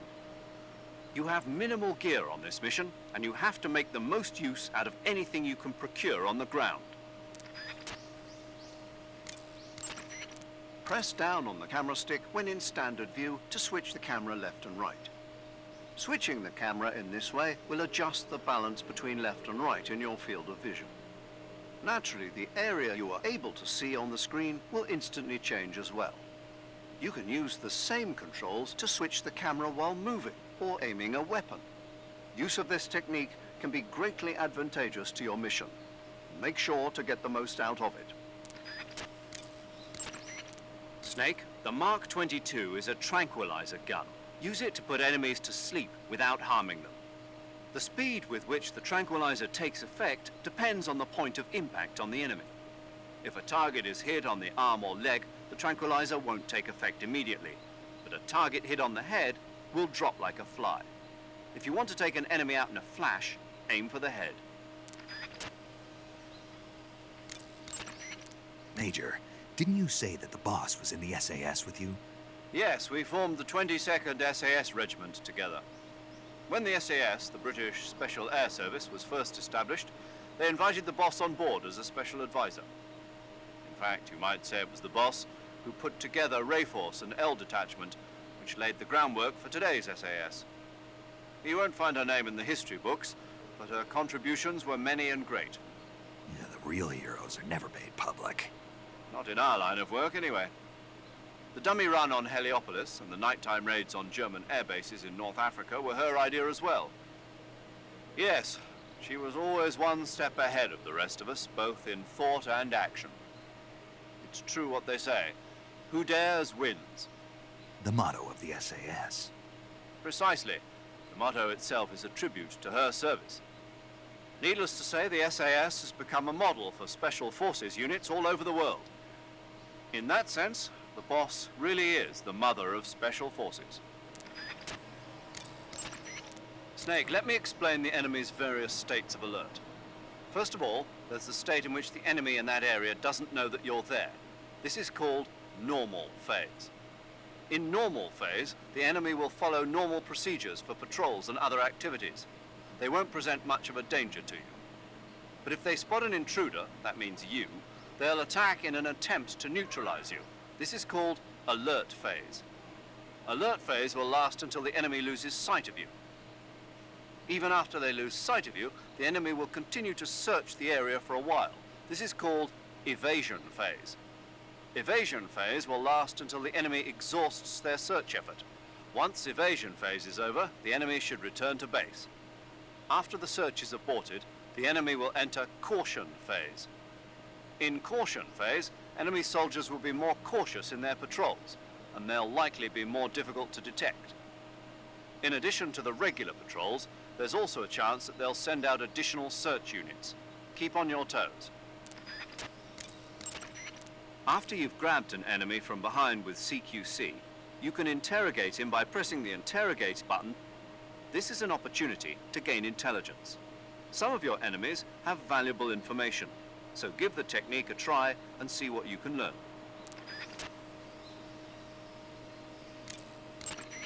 Press the evade button to commence a roll. For a brief interval, you'll perform a jump which can be used to knock down enemies. Also, you can use rolling to jump waist-high objects. However, remember that rolling consumes more stamina than standard running. Snake, remember that the suppressor is a limited commodity. I know. No suppressor lasts forever. Exactly. When the suppressor's durability wears away, it breaks beyond repair. See the weapon icon to check the suppressor's present level of durability. Remove the suppressor from your gun if you want to make it last. Select the weapon that the suppressor is on with the weapon window button, and press the enter button to attach or detach the suppressor. Regulate usage of the suppressor based on the situation. Major, what about my code name? You mean Naked Snake? Yeah, what does it mean? It's because snakes slither through the grass unnoticed to those around them. No, I mean the naked part. It means without embellishment, devoid of a specified quality. In other words, basic. Why's that my code name? I explained that the virtuous mission is designed to test the effectiveness of Fox, right? Right. And the procedure used for this mission will represent the modus operandi of Fox for future missions. In other words, The essence of Fox. Naked and pure. exactly. And there's the fact that you went in practically naked. No weapons, no equipment. I see. Means more than I realized. Yes, clever, isn't it? But don't leave yourself naked to the enemy. Roger that. Snake, certain enemy soldiers are equipped with radios. These signalers can use their radios to transmit information to and from the command headquarters. If a signaler realizes your presence, you can bet he'll be on the horn calling backup from headquarters. After headquarters receives the call for backup, they contact a nearby unit and order them to head over to give support. Once backup arrives, your enemies will outnumber you beyond hope for victory. It'll be too much for even you to handle.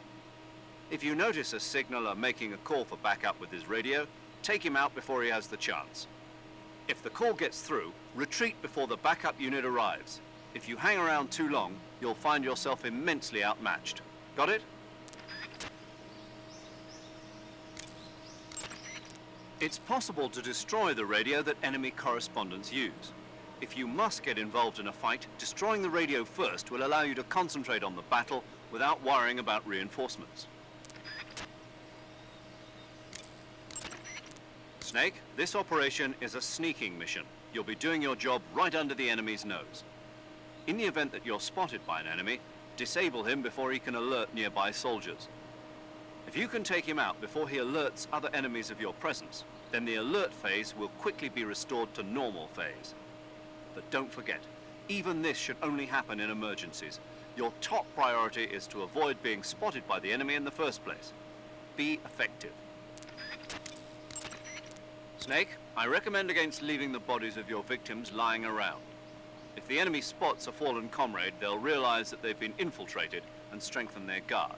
When you kill an enemy, hide the body in the grass or at some other location where it won't be spotted. Stand near a fallen enemy and press the reload button to grab the body. Hold the reload button and move to drag the body. release the reload button to put the body down. Snake, the damage that an enemy takes from your gun depends on where you hit him. If you hit an arm or leg, one shot won't be enough to finish him. If you want to take an enemy out in one shot, you'll have to get a solid shot to the head. Snake, I've completed the double check on the Fulton recovery system. Any problems? None. Leave your recovery to us. Excellent. I suppose I should explain the procedure once more before the actual maneuver. No. I see. Well, the Fulton recovery system allows for rapid recovery of personnel from enemy territory, and it's perfect for these kinds of special operations. Basically, how it works is the plane flies by and snags a nylon lift line that the soldier has grabbed onto, and that's been elevated by a balloon. The Fulton recovery system was first designed in the 1940s as a method of picking up mail for the American Postal Service. During the Korean War, that system was redesigned to recover personnel. JAC, an ancillary organization to the CIA. Yes, good old JAC. It stands for Joint Advisory Commission Korea. Isn't that something? So, JAC first used the Fulton surface-to-air recovery system to extract agents from North Korea and mainland China. Let's go over the procedure once more, to be on the safe side. First, the plane drops a canister about the size of a coffin to you. Inside, you'll find a balloon, a 1,500-foot cable, and a harness that attaches to your suit. Take the items out, attach the line to your suit, fill the balloon with helium, and send the line up. The plane will approach at 125 miles per hour. Snag the cable just below the balloon with a hook on the nose of the aircraft, and whisk you away. Assuming the pickup is successful, you'll be reeled in with a winch and pulled to safety into the rear of the aircraft. Got it? Snake? Yeah, I got it. I got it real good. Were you listening? Yeah. All right, then. You can get inside trees that are hollowed out from decay. Entering a hollow is an effective method for gaining temporary cover from enemies. However, if you're caught entering the tree, you'll take concentrated fire. If they throw a grenade in on you, you'll be torn to shreds. Be careful. Snake, when you stand up against a tree or put your back against the wall near a corner, the camera gives you a view of behind. This makes it easier to keep track of what's occurring on the other side of your cover, as well as your general surroundings. Also, there are a variety of actions possible while hiding, including peeking out from cover and taking jump-out shots. Learning how to take advantage of the corner view is the first step towards mission success. Use it to your utmost advantage. In the corner view, you can stick yourself out from a protected area and look over your shoulder. We'll call this action peeking. Peeking is effective for observation, since it gives you a wider range of vision than the normal corner view. However, since it involves revealing part of your body, you put yourself at risk of being spotted by the enemy. Also in the corner view, you can traverse narrow crevices and pathways that are normally inaccessible. Although such locations make it harder for the enemy to find you, they also make it harder to make a quick escape when needed. Be sure to check your surroundings and use them effectively. If you have a gun equipped during the corner view, press the aim button to jump out and take a jump-out shot. With the jump-out shot technique, you can stay protected from enemy fire behind an obstruction and launch a burst attack when the time is right. This is a crucial technique for firefights. Use it well. Equip some grenades and press the aim button to line up your throw while in corner view, and then press the attack button to throw a grenade while hiding behind a barrier. This technique should come in handy during a firefight. Use it well. You did an excellent halo jump. Not really. I didn't land in the right spot. A jumper who lost his pack on the first real halo jump. That'll make a good story for you. Who cares? There are no records of your operations. I know, but... What, you're embarrassed? No, I'm not embarrassed. It's the boss, isn't it? What about the boss? Nothing, paramedic. Doesn't sound like nothing. Nothing to do with the boss, I mean. It has something to do with the boss, but you don't want to say so. Yeah. Kinda. I understand, Snake. The boss has done a lot of work on the military study of halo jumps. And Snake here wanted to give a perfect performance on the first real jump, you know, to show respect to the mother of the technique. Major! Snake, I thought you were over and out. Wow, is that right? You got something to say. No, I bet you do. not really. I just think it's kind of sweet of you to think like that. I don't know whether to take that as a compliment or an insult. It's a compliment, Snake. So tell me, is it true? What? Not that. Is it true that the boss really worked on research for halo jumps? Oh, that. Yes, it's true. Halo stands for High Altitude Low Opening. It's a jump technique developed for covert insertions into enemy territory, just like the area you're in. A plane flies at 10,000 feet or above to avoid detection by ground forces, and the jumper free falls until he's within 1,000-foot altitude above the target area, when he finally opens his chute. By using this technique, the chances of revealing the parachute landing to the enemy are marginal. The halo technique was originally developed in France. This was partly due to popularity of parachuting as a sport since the end of World War II. And the boss was an instructor for the research that was carried out there. In 1957, at the JFK Special Operations Center at Fort Bragg, the boss was invited to instruct at the first ever US military halo school. Of course, none of this is on the record, but she's the mother of modern-day special forces. Press the action button when you're on top of a branch or in front of a railing to hang down from that spot. This action is called hanging. Sometimes it's advantageous to move while hanging rather than walking on the surface. Also, by hanging, you can hide by staying out of the sight of your enemies. While hanging, use the movement stick to move left and right. When you want to climb back up from your hanging position, press the action button once more. If you want to drop down, press the crouch button. You can't keep hanging forever. Once you run out of grip strength, you'll fall. Check your grip strength with the grip gauge. When you hang, a blue gauge appears on the screen. This is the grip gauge. It indicates the status of your grip. When hanging, the grip gauge drops. When the grip gauge expires, you will fall, so you must climb back up before that happens. The length of the grip gauge depends upon your stamina. If you need to hang for a long period, you'll have to revive your stamina first. If there's something to grab onto during a fall, press the action button when you pass in front of it. If you get the timing right, you'll be able to grab and hang onto that area. With this technique, you can reach locations that are inaccessible by other means. You may even find some rare items this way.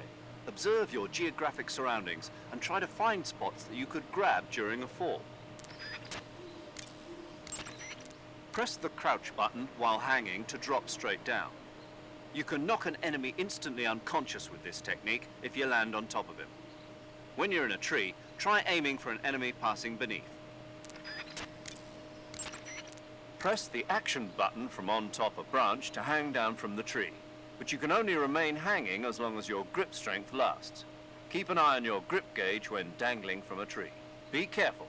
With low stamina, your grip won't last long. Even while hanging, you can fire your handgun with one arm.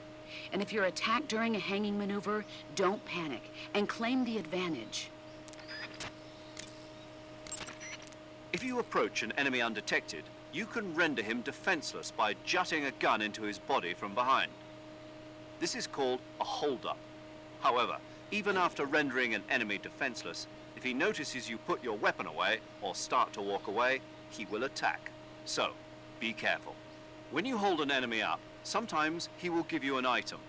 Conducting a hold-up presents risks, but it is a useful technique when you're running low on ammunition or medical items. After you've received an item from a hold-up, you might try holding the enemy up again. He might give up a more precious, hidden item. Right, so how do you hold them up again? So then you drop your weapon and then you aim it again at him, but then there's a chance that he will just attack you and spot you.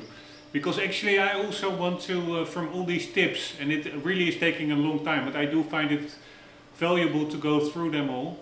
I do want to go for a no spot run, like unless there is a scripted fight sequence.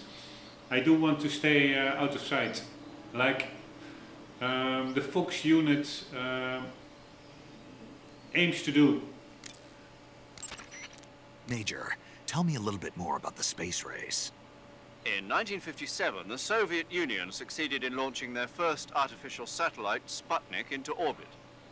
Having been beaten to the chase by the Soviets, the US government accelerated its own space program in an effort to catch up. The following year, the space development programs of the various service branches were united to form the National Aeronautics and Space Administration, or NASA. That same year, the Mercury program was launched with the goal of putting a man into space. 7 candidates were chosen from the military as the first astronauts. These were the men with the right stuff. But as you know, it was a Soviet cosmonaut, Yuri Gagarin, who made the first successful manned spaceflight 3 years ago. NASA's first successful ballistic flight came 1 month after Gagarin's mission, with the Freedom 7 carrying Alan Shepard into space. After that, with America still lagging behind the Soviets in orbital flight, President Kennedy made a momentous decision: that America would put a man on the moon before the end of the decade. Yeah, I heard that speech, but a lot of guys I knew weren't real happy about it. They said no one was gonna make them go on a mission to blow up some damn moon base. But rocket research and missile research are closely related. Imagine, if you will, a Soviet Union able to send wave after wave of nuclear missiles raining down on Washington from a base on the surface of the moon. Even if that's still a long way from reality, if we lose the initiative, we may never get it back. We're left with no choice but to keep moving forward one step at a time. The Gemini program, launched 2 years ago, represents the initial step towards establishing a moon base. And yet, I don't want to call President Kennedy a liar, but I simply can't imagine that in 6 years man will have reached the moon. I don't know. I never even thought we'd make it up into space. I guess it all depends on whether you have the will to make it happen. Perhaps you're right. You can climb up onto waist-high objects by pressing the action button. Climbing can get you to locations that can't be accessed by walking, and it may help you reach items that can't be found normally. Don't forget to try climbing things. Man, there are so many. I do wish they compartmentalize it a little bit. Like you have like I don't know, 20 entries at the start, and then once you get to another area, another 20 entries open up. Although I do like it also a little bit this way. You can just do everything right from the start. But man, it's a lot. Press the memory button on the radio screen to open the memory window. In the memory window, select a person to contact and press the enter button. This saves you the time of adjusting the frequency. The battlefield airwaves are littered with various transmissions. You can find a real catch if you fiddle around enough. Yeah, these are the reasons why I'm going through it. So apparently, if you just tune your radio yourself, so not do the pre-configured contact frequencies, then apparently I think you can find secret frequencies. That's so cool. These hidden items, these little gems. If I wouldn't have gone through all these radio dialogues, I would not know that. That's so cool. Press the CQC button when you're up against a wall to knock on the wall and make a sound. Creating sounds can attract the attention of enemies. There are many ways to use sound to your advantage. Use it to lure an enemy in the wrong direction. Then use that opportunity to slip by. Or lure an enemy near you, then ambush the enemy from behind. Use it to your utmost advantage. Snake, if you find an item box, use first-person view to take a good look and find out what's inside. Sometimes it's dangerous to blindly go after an item. That's why you should check first to make sure the item in the item box is worth the trouble. If you can't get a good look, you can use your binoculars. Right, why would it be dangerous? I don't think there can be explosives like it's a trap or anything. I think maybe just dangerous because there can be enemies around catching you while you want to pick up an item. With your handgun, press the aim button to aim and press the attack button to fire. If you want to lower the weapon without firing, just release the aim button. You'll just have to practice until you get the hang of it. I've heard of a lot of cases where fresh recruits accidentally fired on enemies during a hold-up. If you train yourself now, you won't be liable to misfire when the pressure's on. If you're unsure of yourself, you should practice. Yeah, I do remember that in the original game. It was the pressure-sensitive face buttons on the PlayStation 2 controller. That was really finicky. You had to draw your weapon, or some weapons, it was like pressing it lightly and then shooting, pressing it the same button fully or something. But then it was very easy to accidentally shoot. Or it was even the other way around. I don't remember. Like drawing it is pressing it fully and shooting lightly, but that's not possible because then every time you let go of it, you will probably also fire off a shot. I don't know. The assault rifle works just like the handgun. Press the aim button to aim and press the attack button to fire. If you want to lower the weapon without firing, such as during a hold-up, just release the aim button. Be careful not to fire the weapon the moment you aim. Yeah, that was what is in the original game. It was very easy to make an error there.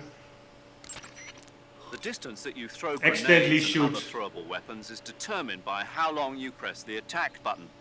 A quick press of the button will toss the weapon nearby, while a long press of the button will hurl it farther. Select the proper distance for the situation as appropriate. Alright, so this is really useful information. I wasn't even aware. I don't even know how I can throw a weapon. When in first-person view with an equipped weapon, move the movement stick to lock your line of fire while moving. Alright, now we're getting Move into a while in loop. first-person view to track the enemy and find a more advantageous spot to attack from. Yeah, I do. There's sometimes a little bit of an AI voice mixed into the original voices, I think. This latter one was an AI. But at least now we're getting to and one we already had. So now we're getting into a loop and we're hopefully almost done. Use first-person view to get a better grasp of your surroundings than you can with the standard view. If you search your surroundings carefully while in first-person view, you might find something unexpected, such as small creatures hiding in the forest. And be sure to examine any areas of interest using first-person view. When you creep inside a small space, the overhead view switches to the intrusion view. Movement during the intrusion view is a bit different from movement during the standard view. Use the movement stick to shift in each direction, and use the camera stick to rotate the camera. With large movements of the movement stick, you move faster but create sound. Nearby enemies might notice you. With slight movements of it, you can move without making a sound, but at the expense of speed. Use both types of movement in appropriate situations. Snake, did you notice that when you knock an enemy unconscious, stars appear over his head? If you take a close look at the stars above the enemy's head, you'll notice that they gradually disappear, one at a time. Once the stars are all gone, the enemy becomes conscious again and returns to battle. So, when you knock out an enemy, be sure to plan for his recovery. Each time you use up the ammunition in a magazine, you'll need to load the next one. You'll be vulnerable while changing magazines, so always be aware of your remaining bullets. Remaining bullets are displayed in an icon.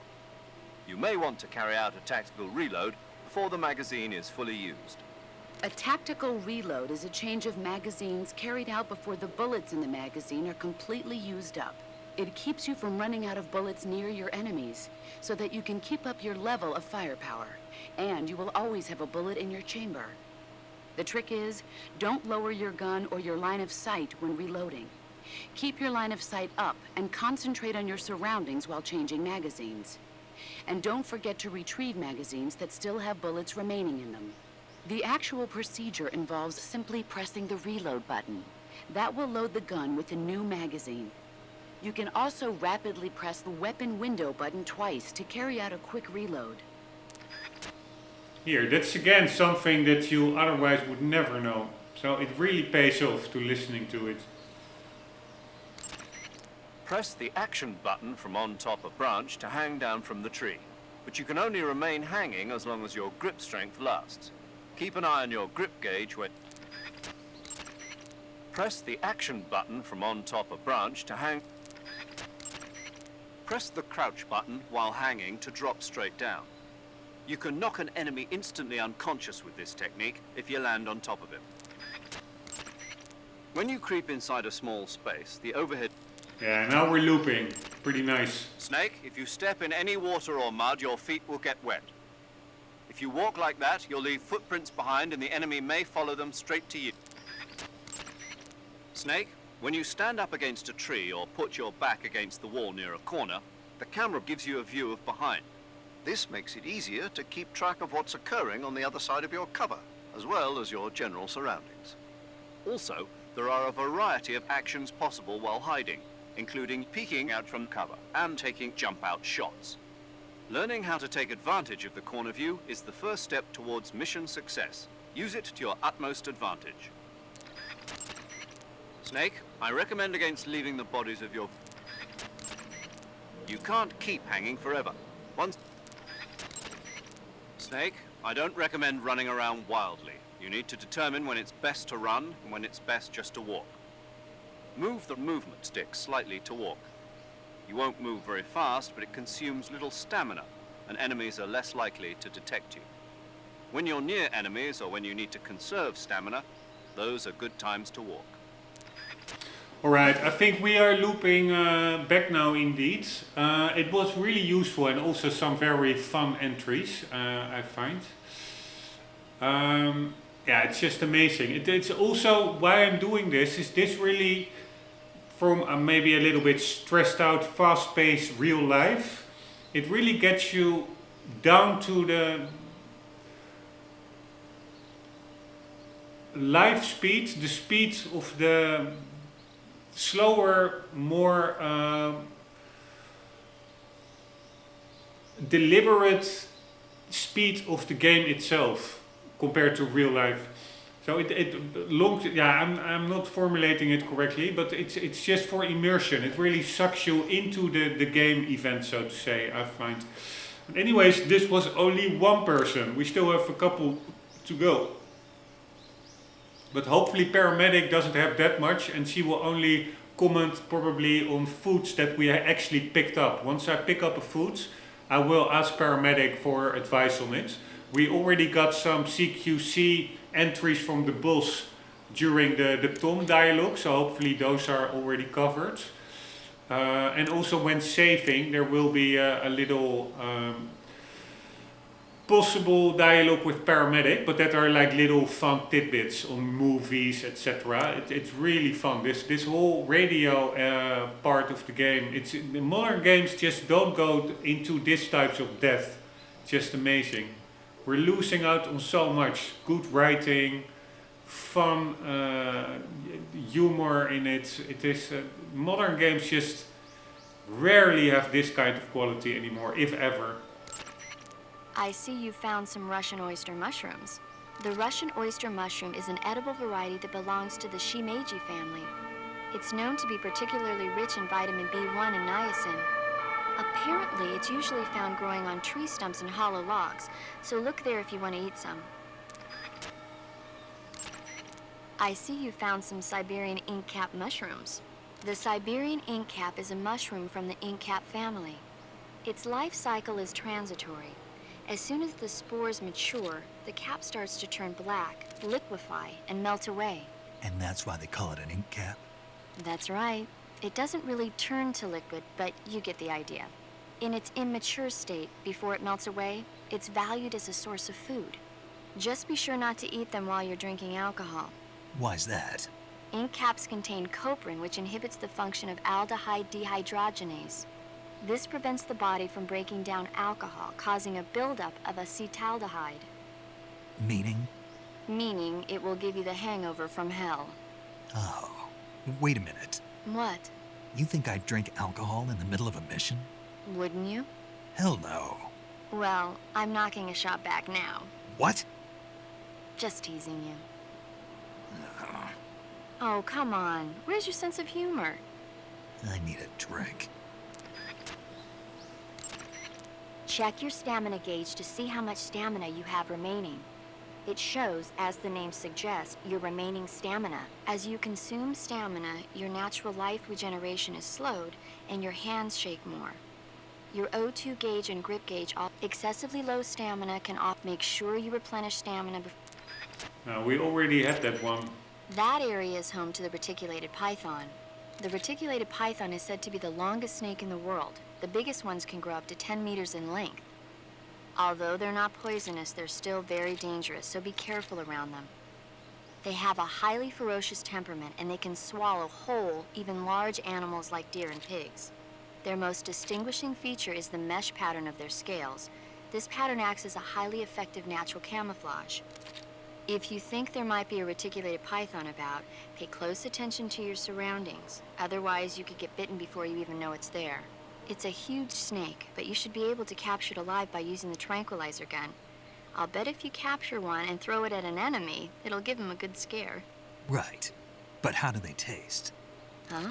Do they taste good? You're actually going to eat one. Why else would I be asking? Cannibal. What was that? Nothing. Let's see what the guide says. Ah, you're in luck. It says they taste pretty good. Good. I can hardly wait. Snake, that area is inhabited by the giant anaconda. The giant anaconda is believed to be the largest snake in the world in terms of weight and diameter. It's not poisonous, but its large size makes it extremely powerful. They say it even eats crocodiles. Its only natural predator is man. And snake. And snake. The giant anaconda is a very large snake, but you should be able to capture it alive using the tranquilizer gun. Got it. So how does it taste? I knew you were going to ask me that. I'm glad I didn't disappoint you. So? Well, the guide says it tastes all right. Good. I'll have to try some. Eat food to recover stamina. Capture plants and animals to get food. I have information on the local plants and animals, so don't hesitate to ask. To eat food, press the Survival Viewer button to enter the Survival Viewer. Go to Food to select the food you want to eat, then press the Enter button. Select Eat, and when you eat, you will recover your stamina. When your stamina is down, only slightly, but don't leave food for... Yeah, we are also looping here, so that's fun and nice. We already had these entries during Paramedic. What's up? Major Are you Tom a medic or a doctor? I'm a Entries. well-respected physician. Or I was until I joined the CIA. How is your reputation? My what? Your reputation. Oh, that. How was it? Why? Don't you trust me? That's not what I meant. Fine then. So? So what? Your reputation. How was it? My, you're relentless. Hey, I'm a snake. So? My reputation was spotless. I'm highly skilled, patient, and good-looking to boot. Everybody wanted to see me. What else would you expect?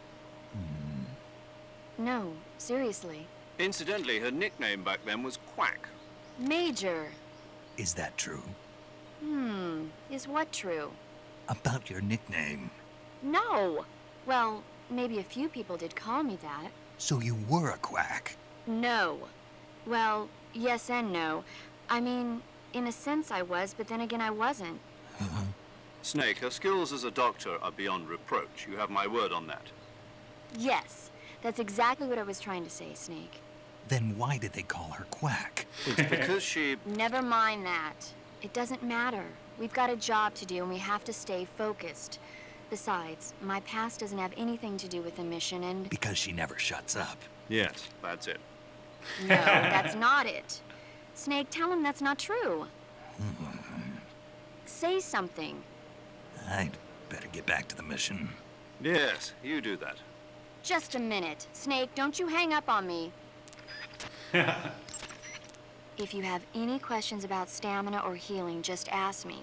I'll tell you everything you need to know. It'll have to be over the radio, though. So you won't be able to see me naked then? Yeah, I'm devastated. But I'll bet that 50 years from now, you'll be able to see who you're talking to on the radio. I'll be retired from active duty by then. I don't know. Somebody somewhere might just decide to give you a call. Wouldn't surprise me. Let's both pray that never happens. Say, Snake, about that helmet and oxygen mask you took off right after you parachuted in? Oh, those? Those are the helmet assembly and oxygen system assembly I used to make the Halo jump. The helmet is fitted with a bayonet fastener that attaches to the oxygen mask. It's also got earphones and a boom mic. I'm not interested in all that stuff. So why did you bring it up? It reminds me of something. Reminds you of something? Yeah. The mask? Yeah, but I can't remember what it is, and I can't stop thinking about it. That's what you've been thinking about? Yeah, every time I'm about to remember it, it slips away from me again. Don't you just hate that? Mm-hmm. I know I've seen it somewhere before. Any ideas? How would I? That's it! What? The fly! The fly? Yeah, it finally came to me. You look just like him. Ah, I feel better. The fly? From the movie, The Fly? You've never seen it? No. Jeez, where have you been? It's about this scientist who's conducting teleportation experiments when he gets mixed up with a fly and ends up with the fly's head attached to his body. Never heard of it. That's too bad. It's a good movie. Snake, that area is inhabited by magpies. Magpies are members of the crow family. They're distinguishable by their beautiful dark blue and white bodies and their long tails. Their favorite food is insects, but they'll also eat small fish, acorns, and fruit. They're omnivores, which means... They'll eat anything. Right, just like you, huh? If you use the tranquilizer gun, you should be able to capture magpies alive. Okay. So how do they taste? You always ask me that. Naturally. So? I've never heard of anybody actually eating a magpie, but I suppose there's no reason you couldn't. You don't say. Oh. Snake, that area should be inhabited by tree frogs. The tree frog is a green frog that's found throughout Asia. It's arboreal, spending most of its time in shrubs and bushes. Use the tranquilizer gun to catch one alive. I bet you could scare an enemy good if you toss one at him. But the tree frogs that live in that jungle are a lot bigger than ordinary tree frogs. They've got an appetite, huh? You've got a one-track mind, don't you? But seriously, that is one theory. However, there are people who think it's a mutation caused by nuclear testing and waste from the research facility. Do you think they're safe to eat? Is that all you ever think about? What else is there? Lots. Like what? Like why a frog would get so big in the first place. Whether it's a temporary phenomenon created by a unique environment, or a permanent mark of evolution, or a product of the toxic waste coming out of the research facility. If it is the waste that's causing it, then it means humans are interfering with the ecosystem. It really makes you think about the changing relationship between... This isn't interesting. Oh, fine. Be that way. So, how about it? You mean, is it edible? Yeah. Well, I guess it's probably okay. Probably. I don't know. The guide doesn't say anything. Pretty useless guide, if you ask me. Well, try one for dinner and you can help improve it. A fruit called the Russian false mango grows in that area. The Russian false mango is a mango-like fruit found only in Selino-Yarsk. The egg-shaped fruit is sweet and tangy with a pleasing aroma, just like a mango. Also, the seeds can be used to make a medicine that aids in digestion. It might come in handy if you ever have an upset stomach. You should be able to find Russian oyster mushrooms in that area. The Russian oyster mushroom is an edible variety that belongs to the shimeji family. It's known to be particularly rich in vitamin B1 and niacin. Apparently, it's usually found growing on tree stumps and hollow logs, so look there if you want to eat some. Alright, we're looping. You should be able to find Siberian ink cap mushrooms growing in the Siberian ink. It's known. You should be able to find Siberian ink cap mushrooms. The Siberian ink cap is a mushroom. It's known to be edible, so keep an eye. Snake, that area is the giant. It's not. You should be able to find it's known to be, apparently it's usually... Snake, that area is inhabited by magpies. You should... When you get hurt, your body will heal itself naturally over time.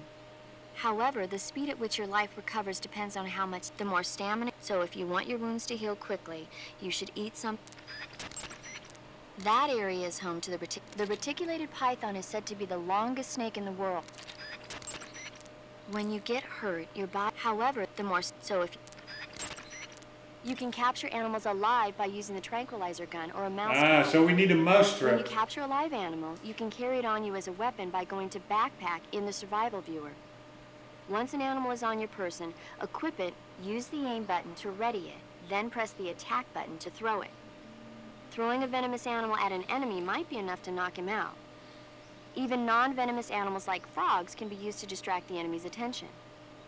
And since I know you're going to ask me, yes, keeping animals alive prevents them from rotting and makes them taste better when you eat them. Remember though, you've only got 3 cages for capturing live animals. Here, these are the, we were already looping. I just, to be sure, cycled through some more. And these are the really handy entries. Eat food to recover stamina. Capture plants and animals to get food. I have information on the local plants and animals, so don't hesitate to ask. Alright. When you get hurt, your body... Let's see if we can get one more new one. Snake, that area, it's not... Check your stamina gauge to see how much stamina you have remaining. It shows, as the name suggests, as you consume stamina, your natural life regeneration is slowed, your O2 gauge and grip gauge also become shorter. Except make sure you replenish... You can capture animals alive when you once in throwing of even not and yes. Remember, eat food to recover. Capture. To take a rest, all you have to do is save and exit the game. The next time you load your save data and how much... Snake, that area should be in... You should be able to find Snake, that area... Eat food to recover stamina. Alright, I Capture think plants we and animals to exhausted her. Now we go for the boss. Camouflage is an indispensable tool when you're sneaking through the jungle. To use camouflage, first press the Survival Viewer button to go to the Survival Viewer. Then select Camouflage and press the Enter button. Select Uniform to select Battle Fatigues, and Face to select Face Paint. Choose battle fatigues that match the surrounding environment. The most effective camouflage is attained by selecting fatigues that blend in with the environment.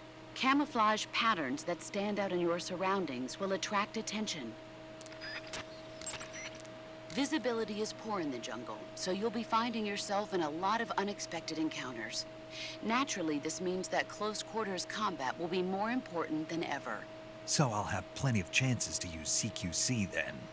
That's right. In proximity encounters, firing a gun isn't necessarily the best response to every situation. It's only one option among many. Rather than taking the time to draw, aim, and fire a gun, engaging your opponent in hand-to-hand combat can sometimes be a faster and more reliable way of subduing him. Besides, in a sneaking mission like this one, it's too dangerous to go around firing your gun. You'll end up revealing yourself to the enemy. Yeah, I know. You created CQC to deal with exactly this type of situation. With your help, of course. In a battle situation, you'll only have a split second to decide how to attack. Press the aim button to get ready, then use the attack button to attack using a weapon. Use the CQC button to attack using CQC. Press the CQC button once to throw a punch. Pressing it multiple times in succession will allow you to deliver a combo attack. But striking your opponent is just one aspect of CQC. It doesn't really start to shine until you've got your enemy in a hold. Press and hold down the CQC button to grab your opponent with your hand. From there, you can use the movement stick to knock your opponent off balance and throw him to the ground. This can be used to knock an opponent out in a single blow. If you don't press the movement stick, grapple with your enemy until you're behind them and can get your knife to their throat. Grabbing an enemy from behind and holding your knife against his throat will render him virtually powerless. From this point, there are several things you can do. Press the action button to slit the enemy's throat with your knife. Move the movement stick and press the CQC button to throw the enemy to the ground. Tap the CQC button rapidly to choke the enemy. You can use this to knock him out or even kill him if you do it long enough. By continuing to hold down the CQC button, you can move around while keeping your grip on the enemy. By pressing the aim button, you can aim your currently equipped weapon at another enemy. With their comrade acting as a human shield, the enemy will be reluctant to attack you. Press the interrogate button to press your knife against the enemy and demand information. You'll be surprised at how much you can learn this way. But don't get too complacent.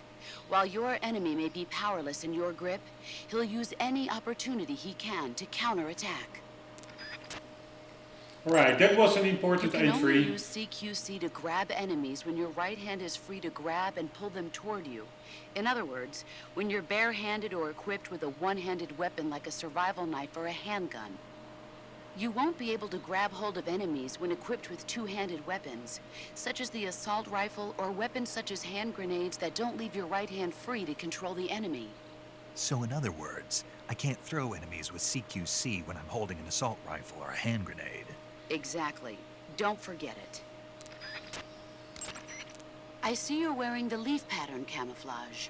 The leaf pattern was developed to provide cover in forest environments. The U.S. military isn't the only one using it. Countries that anticipate operating in forest environments are developing various types of patterns, each suited to the vegetation of the particular region. The Soviets and the Eastern European countries all use their own unique patterns. Leaf pattern camo will give you an especially low profile in areas of thick vegetation. Ah, you've got a directional microphone. The directional microphone is a high-performance listening device. When you equip and aim it, the microphone will pick up sounds in whichever direction it's facing. By pointing the microphone into the forest, you can sometimes hear the footsteps of enemy soldiers lurking beyond the trees. In jungle combat, success depends on how well you can sense the enemy's presence. Use it wisely. You're wearing the woodland face paint, I see. The woodland face paint is designed for use in forests. It'll give you a high level of camouflage in a wooded environment. Try using woodland paint when you're traveling through the forest. Normally, you would ask a fellow soldier how well your camouflage is working. But this is a solo sneaking mission, so nobody out there is on your side. You have to determine how well your camouflage is working by yourself. Yeah, I know. Don't worry, that's what the camo index is for. The camo index tells you how well you've imitated the surroundings. The higher the index, the more well disguised you are. With a high enough camo index, you can even fool enemies inches away. If you are in an area where encounters are a high concern, keep your camo index high. Got it? In my day, I did my share of sneaking into enemy territory. You mean since World War II? Yeah, mostly snatch missions. Snatch mission. That's where you abduct an enemy officer without killing him, right? Right. That's where I got the original idea for CQC. In a snatch mission, taking out the target's escorts by shooting them is not an option. If the enemy hears the gunshot, they'll know there's an intruder and tighten security. And the target will sense danger and try to get away. You needed a way to take out the guards and secure the target without making a sound. That was the idea. The CQC style that you and I developed is based on the techniques I cultivated during those missions. So... First time I've heard this. Huh? You've never told me any of this before. I didn't? No. Why? Why didn't you tell me this before? Why now? I have my reasons. This is a solo sneaking mission. There's no one out there to support you. You'll need to be more than just a soldier. You'll have to be a medic, a pilot, and even a cook. You don't need to remind me. I'm glad to hear that. Glad to hear what? That you haven't changed a bit. Hmm? The truth is, you're nervous, aren't you? I'm not nervous. There's no need to be embarrassed. No one's ever attempted a mission like this before. In fact, you might say that getting nervous is the natural way to react. Relax. That's why you have the survival viewer. The survival viewer contains everything you'll need to stay alive in the field. Use camouflage to change your camouflage, backpack to select a weapon, food to eat, and cure to heal yourself. The map option lets you view the map. The survival viewer is going to be your best friend in this mission, so learn to make the most of it. If you want to adjust the settings so they're easier to use, open the pause menu instead of the survival viewer, and then select options to make any changes you see fit. Choose battle fatigues that match the surrounding environment. The most effective camouflage is attained by selecting camouflage patterns that stand out. It takes more than just clothes to make a good disguise. To camouflage yourself effectively, you'll need to wear face paint. Face paint is camouflage applied to the face. Bare skin sticks out like a sore thumb in the jungle, so always protect yourself with face paint. Choose a color that matches the features of your surroundings, and use your finger to apply the face paint. Start by applying a light color, then gradually move up in darkness. That way, even if you make a mistake, you can cover it up with a later, darker color. In order to flatten the appearance of your face, use light colors on areas of the face that recede, and dark colors on areas that protrude. Open the survival viewer, go to camouflage, then select face, and you'll find the selection of face paints. Be sure to select a face paint that makes you blend right into your surroundings, okay? Camouflage is about blending in with nature. To ensure effective camouflage, you have to stay low and keep still. As long as you have camouflage fatigues, face paint that matches the environment, and lay on your stomach, you don't need to be concerned with being spotted by distant enemies. On the other hand, no amount of camouflage will keep you hidden from the enemy if you're running around. So when you need to hide from the enemy, lie as low as possible and stay still. You can check the camo index to see how your movement and position affects the quality of your disguise. Hunters have known about camouflage since ancient times. But it's only quite recently, since the 18th century, that it's been applied to military operations. The first camouflage introduced to the military was a solid-colored uniform designed to blend in with the battlefield. It was really more of a protective coloring than true camouflage. Camouflage in the modern sense of the word wasn't introduced until the First World War. During that war, weapons such as aircraft, cannon, and warships were painted in camouflage colors. But it was almost never used to disguise individual soldiers. The widespread use of camouflage began in World War II. The Germans and the Russians in particular made active use of it in battle. Nowadays, with the Cold War raging, the Eastern Bloc has been hard at work developing all sorts of camouflage patterns. In the West, the French implemented it in their paratrooper corps, and SAS during the Wars of Independence in Indochina. I never saw it used in Korea, though. America has lagged behind other countries in incorporating camouflage. They're only just beginning to consider introducing it into certain units. Why is that? Apparently, there are those in the U.S. military who consider camouflage too passive a technique. Morons. You're telling me. But now more and more people are beginning to appreciate how useful and important camouflage can be. I'm sure the brass will see the light soon enough. To place a weapon on your person, a list of weapons will be, select the weapon and press the, however, select a your situation determined. Consider this when choosing which.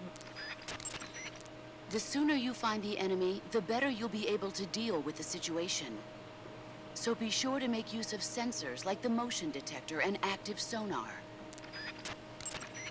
When you aim your handgun in first-person view, align the front sight and the rear sight. Stalking is a movement tech, but all you need to do is, when stalking, you can move, and since your posture is low since you move cautiously while stalking, however, the slow, concentrated switch between walking. In the jungle, it's absolutely crucial to keep your position secret from the enemy. Sometimes even the smallest sound can be enough to give your position away and get you killed. You'll have to make sure your weapons and equipment don't make noise bumping around. Use tape to secure metal objects and other items that seem likely to produce noise. After you've secured your gear, jump up and down to see whether it makes a sound. Don't worry. I remember the drill. Select Map in the survival. It shows your present location. In addition, if you acquire information from enemies, the map may also display enemy unit positions and the location of items. To succeed in any mission, knowing how to put information about the zone of operation to effective use will be essential. Map will serve you well.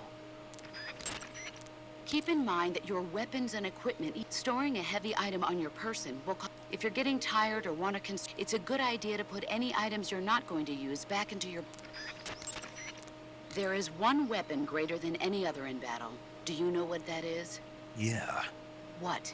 Do we have to go through this again? Yes. Will. An unflinching will to survive, no matter what. Exactly.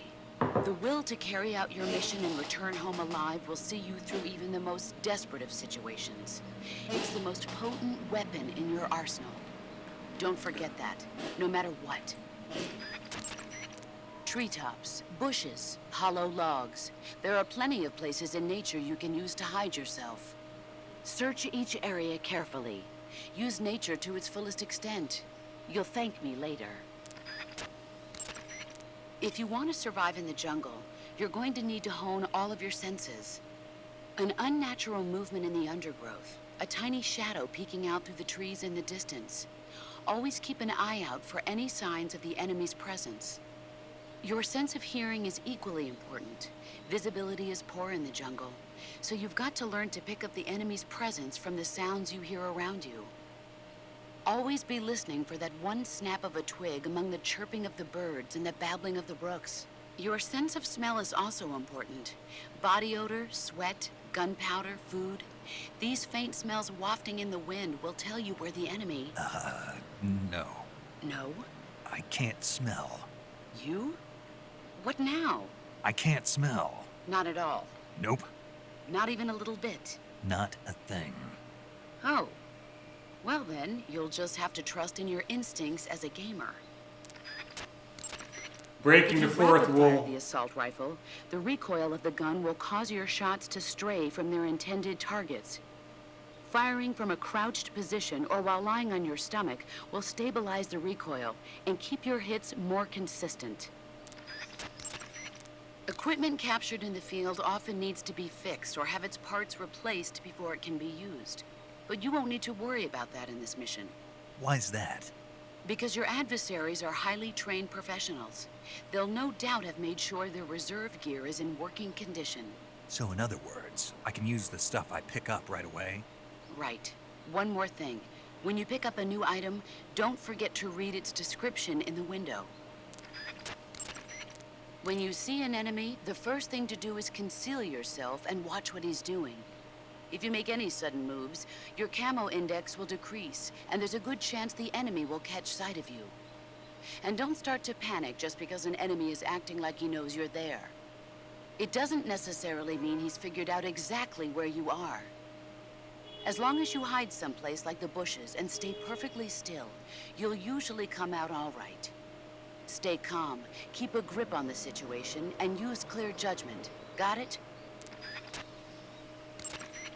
Your ultimate objective in this mission is to find Sokolov and get him to safety, not to slaughter the enemy. So basically, I should avoid getting into battles, right? You don't have to tell me. To avoid battles, it will be essential to scout out the enemy's numbers and positions. That's what your binoculars are for. Tell me, what's the advantage of a solo sneaking mission? It's easier to go in undetected than with a group. Exactly. And therein lies the entire reasoning behind this virtuous mission. This mission into Soviet territory is a violation of international law. If this gets out to the public, we'll be faced with an international crisis even greater than the one 4 years ago.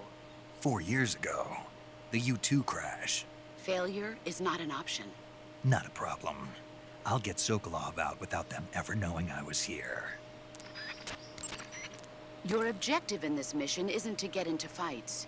But if you're faced with a situation where you have no choice but to get rid of an enemy, attack him from behind.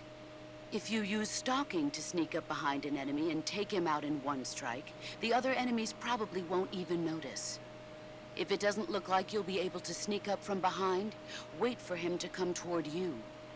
Either figure out the enemy's patrol route and get there before he does, or make a sound or throw something to get his attention.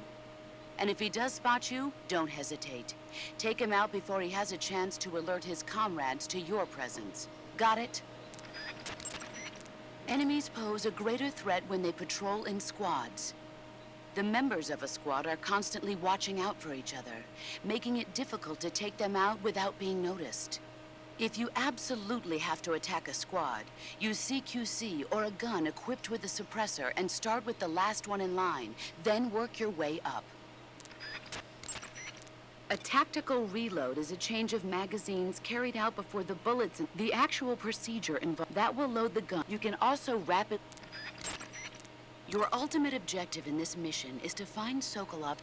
To avoid battles, it will be essential to scout out the enemy. That's what your Press the CQC button once to throw a punch. Pressing it multiple, but striking your opponent is just one. It doesn't really start to shine. Press and hold down the CQC button. From there, this can be used. If you don't press the movements, grapple with your enemy until you're behind grabbing an enemy from this point, there are several. Press the action button, move the movement stick, and tap the CQC button. You can use this to knock him out or even kill by continuing to hold down the CQC button. By pressing the aim button, with their comrade acting as a human, press the intent. You'll be surprised, but don't get too. While your enemy. Keep in mind that your weapons and equipment, storing a heavy item on your person. If you're getting tired, it's a good idea to put any items. You can only use CQC to grab. In other words, when you're barehanded or equipped with a one-handed weapon like a survival knife or a handgun. You won't be able to grab hold of such as the assault rifle or weapons such as hand grenades that don't leave your right hand free to control the enemy. So in other words, I can't throw enemies with CQC when I'm holding an... Exactly. A tactical reload. The Tiger Stripe pattern has been in use since 1959 among the South Vietnamese Marine Corps. But the pattern originated with the French. It's said that it developed out of the brushstroke pattern, also known as lizard camouflage. It provides some cover in trees and grass, but it's especially effective in earth and mud environments. You should find it useful when you're concealing yourself by crawling on the ground. I see you're wearing the leaf pattern camouflage. The leaf pattern was developed to the U.S. military is in the countries that anticipate each suited to the Soviets and the Eastern. Leaf pattern camo will give you an especially low. Camouflage is an indispensable to use camouflage. Then select uniform. Select map. It shows you in addition to get information from an enemy. To succeed in any mission, knowing how to put information about the zone of operation to effective use will be a map will serve you well. Press the CQC button once. Pressing it, but strike, it doesn't really start to shine. I think we are looping. So this was basically, I will also end this episode and continue in the next one. Or we will clear the area and then to the next area and then end the episode. This was basically a whole introductory episode just to get brush up on all the game mechanics, etc. But I really find, you could call it boring, I find it amazing. All the little tidbits of lore sprinkled with little tips, etc. It's just, I find it amazing. Let's quickly see if we can randomly find some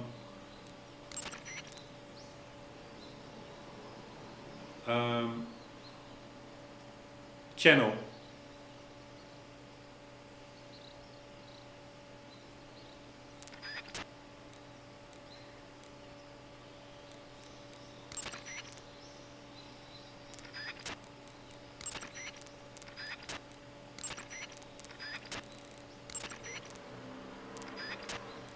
Alright, from where to where does it run? Here it runs way more than in the hotkey. Here it goes all the way up to one. Holy shit, this is far.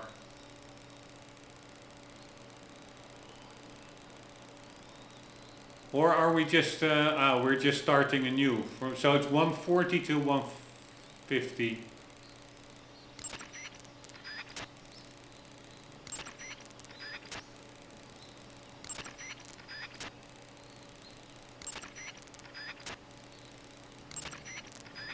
Would be fun if we randomly get on some secret channel. I doubt it.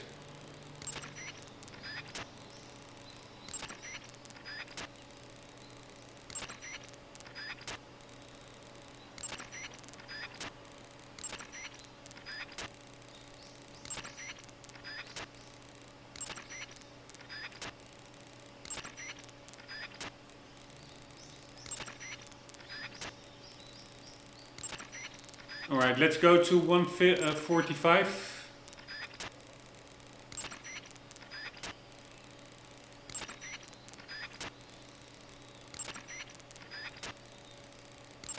But it's a really small chance that, I don't know if there are secret channels, but if there are, and they're like on the decimal frequency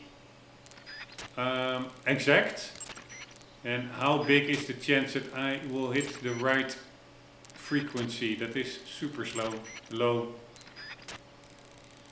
Because basically there are thousands frequencies with those decimals. Alright, let's leave that be. Yeah, so this was a pretty long intro, but we did learn some stuff. Like, for example, we now know how to capture animals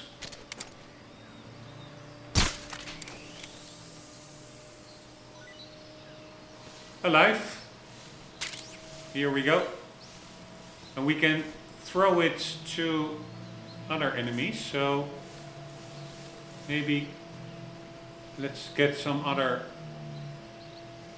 poisonous animals. There we go.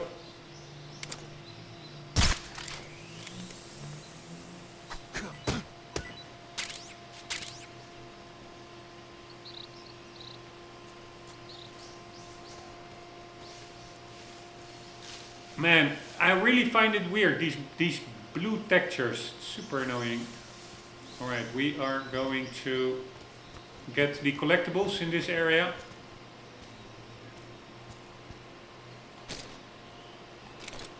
There they are. And this weapon, I think real guns have it less so, but this tranquilizer gun, it actually has quite some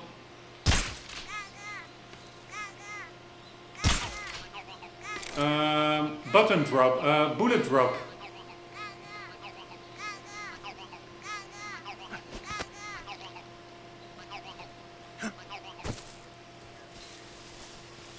Man, I cannot imagine that I'm back in Metal Gear Solid Snake Eater this day. It's pretty amazing.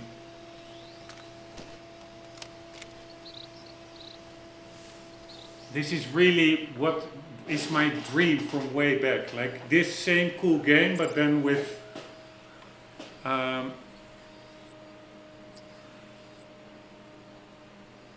super graphics. Let's see if there's anything new. We are now in a new location. When your stamina gets low, it negatively... Nope, we already got that one. Let's see if Paramedic has some new things to say about this area. You can capture animals when you throwing even, and yes, keeping animals. That area is inhabited by Indian gavials. The Indian gavial is a crocodile that originally lived in freshwater regions in India and Nepal. Why are Indian crocodiles way out here? They're captive crocodiles that were brought here for research purposes but escaped and became wild again. Indian gavials are large creatures. Adult males grow to over 6 meters in length. You'll never catch one alive, even if you use the tranquilizer gun. Got it. So, how do they... Taste? Yes, I did look into that. You know what they always say. Tastes like chicken. Sounds delicious. But be careful when capturing an Indian gavial. Normally they're cowardly creatures, but the ones in the forest there are belligerent. Apparently they attack humans. What do you mean? They weren't the direct subject of any serious research, but some think they may have become violent as a side effect of the atomic research that was conducted nearby. Snake, you will encounter Baltic hornets' nests in that area. Baltic hornets are a variety of hornets that inhabit that area.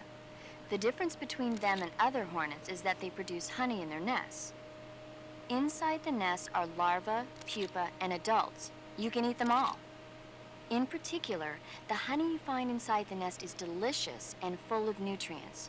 It's easy to digest and helps pep you up when you're feeling tired. In short, it's the perfect survival food. Honey can also be used as a burn ointment. When honey is applied to a burn, it creates a protective coating over the skin. When you knock down a hornet's nest, a burn ointment will appear along with it, so don't forget to pick it up.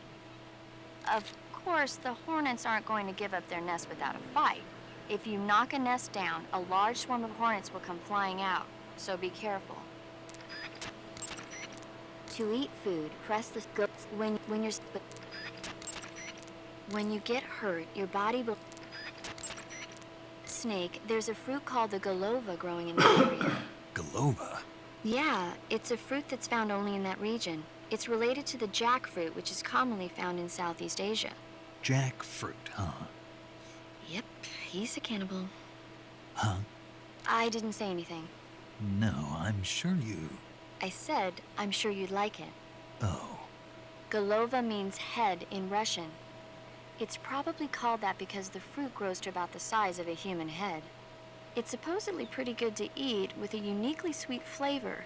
The fruit itself is fairly large, so you can make a meal out of it. Golovas grow directly off the trunk of the tree. If you're running low on stamina, it might be a good idea to keep an eye on the tree trunks. That area is home to the particular...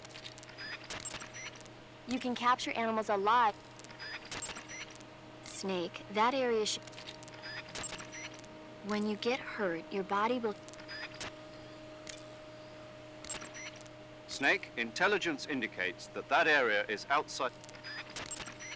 Snake, making it harder for the enemy to spot you isn't the only advantage to maintaining a high... The harder you are to distinguish from your... The battery recharges automatically when not in use. When you want to recharge the battery, unequip or the higher your stamina gauge, if you want it to recharge faster, eat food. Also, if you run, roll, or do other dramatic actions, the battery...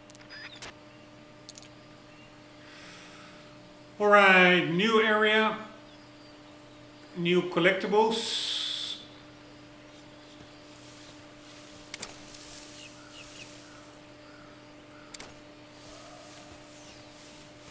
I think we are nearing that swamp area, which is in itself pretty damn cool with the crocodiles.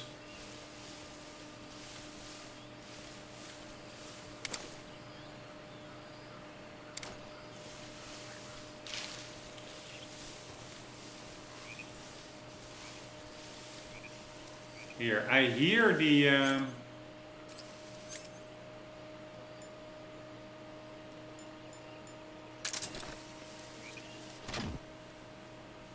a frog somewhere.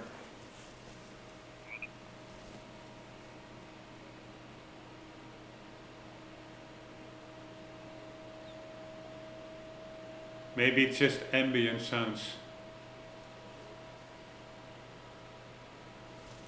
It wouldn't surprise me if it is actually...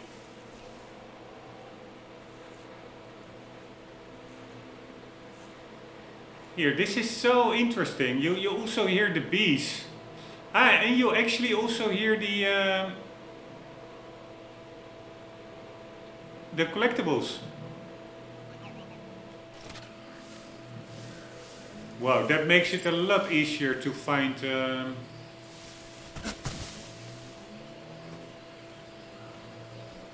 collectibles. Alright, here we have the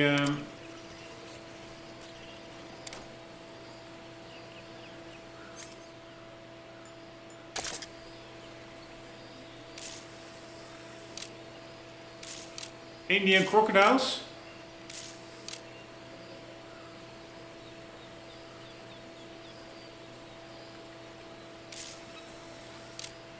Man, it's such a cool game, seriously.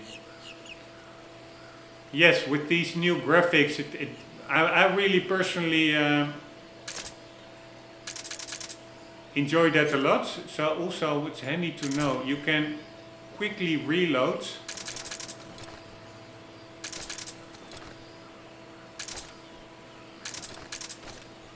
by doing a quick press of the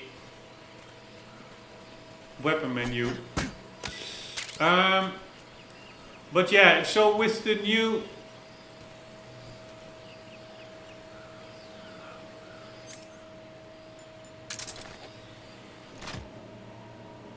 graphics, it's amazing. But even without the new graphics, all the mechanics are just from when the game came out. I don't know when that was, 2005 or something. It's just pretty damn amazing. Let's see if we can find the collectibles.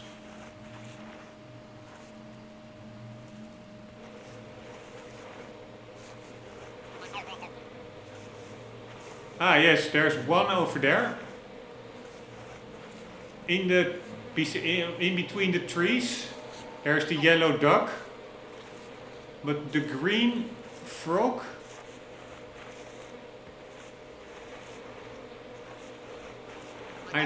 I don't see it, I only hear it.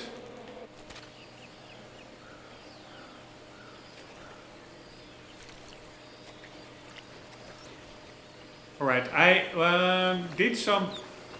Here, it's so cool how we drop into the mud.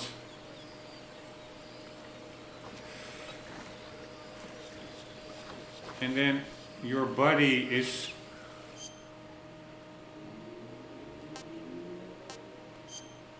actually muddy as well, and it stays muddy.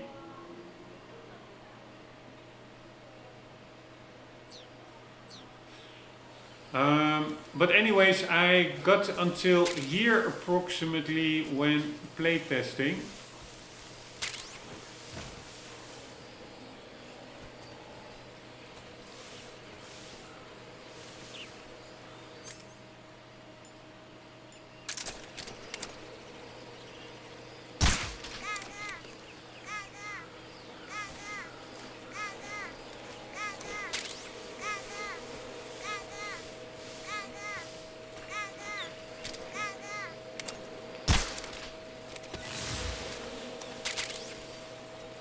Oh shit, that was pretty dangerous because there was actually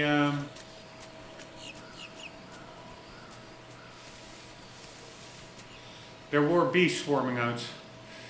The only thing that I'm wondering about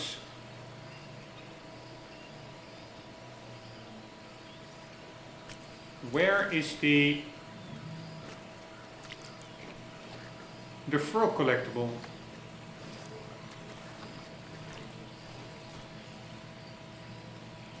Is it also near that tree trunk? I don't think so. And I'm sure it will be on the map. But we're not going to look at the map. We're going to find it ourselves. Or maybe it's just to see if it indeed pops up on the map. If you only heard it with the sound enhancer device, will it then pop up on the map? No, it doesn't. That's nice. Alright, let's pick up some stuff from over here. And with these crocodiles, I noticed it's not so much the front that you have to watch out for. It's their tail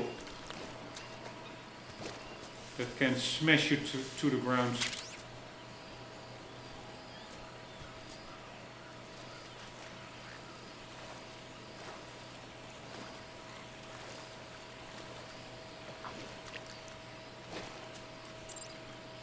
Changing weapons. Hold view weapon window. Hold left view equipment window. Hold right is weapon. Use left or R to switch between equipments. When in the menu. I don't know how you can do that with the left stick. If you are already, you need to use your left thumb to press the D-pad. Nothing to control the left stick with, so. But it is still functional while in these menus.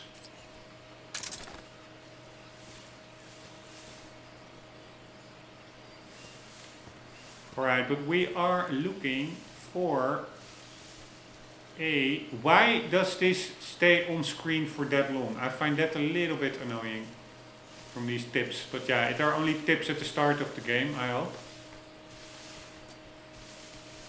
Ah, here he is.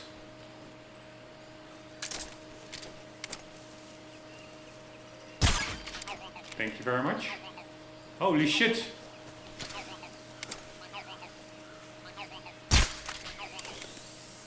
I really missed that shot actually, but...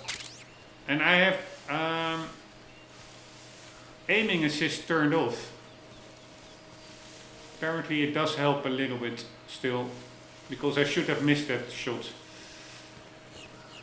Alright, on-screen tip. You may disappear now.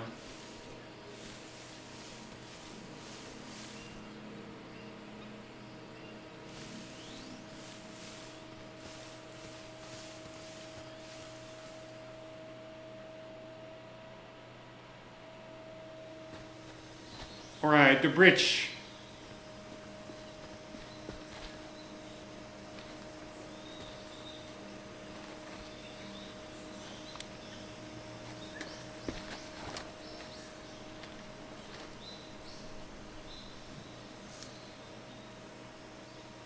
Major, I've spotted 2 enemy soldiers. They're probably KGB troops sent to guard Sokolov. AK-47s and grenades.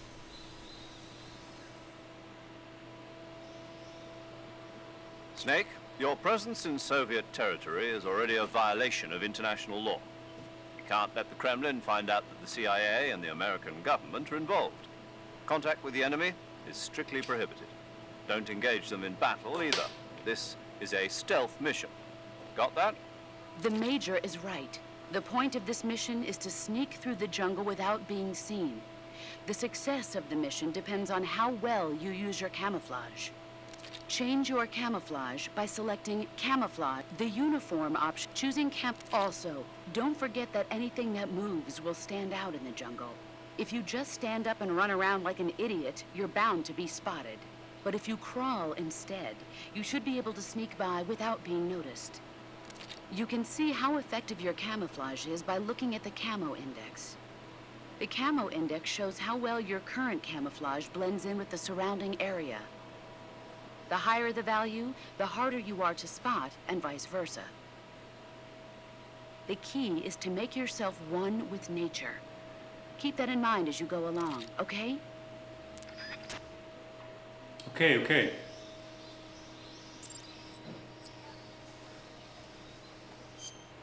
Alright, select camouflage, but we already have the correct one equipped. What the hell is this? Wearing it allows you to use grenades limitlessly. Wow. How the hell did I get that one? It's like a cheat one. I prefer not to have these cheat uniforms already in your first playthrough. I don't know, I have the standard edition. I don't have that DLC camo pack, but apparently you get this anyways. Let's see how it looks. It just... They're painted grenades.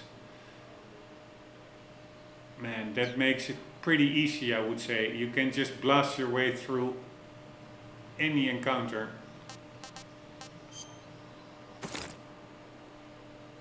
Yeah, we are already good on the camo.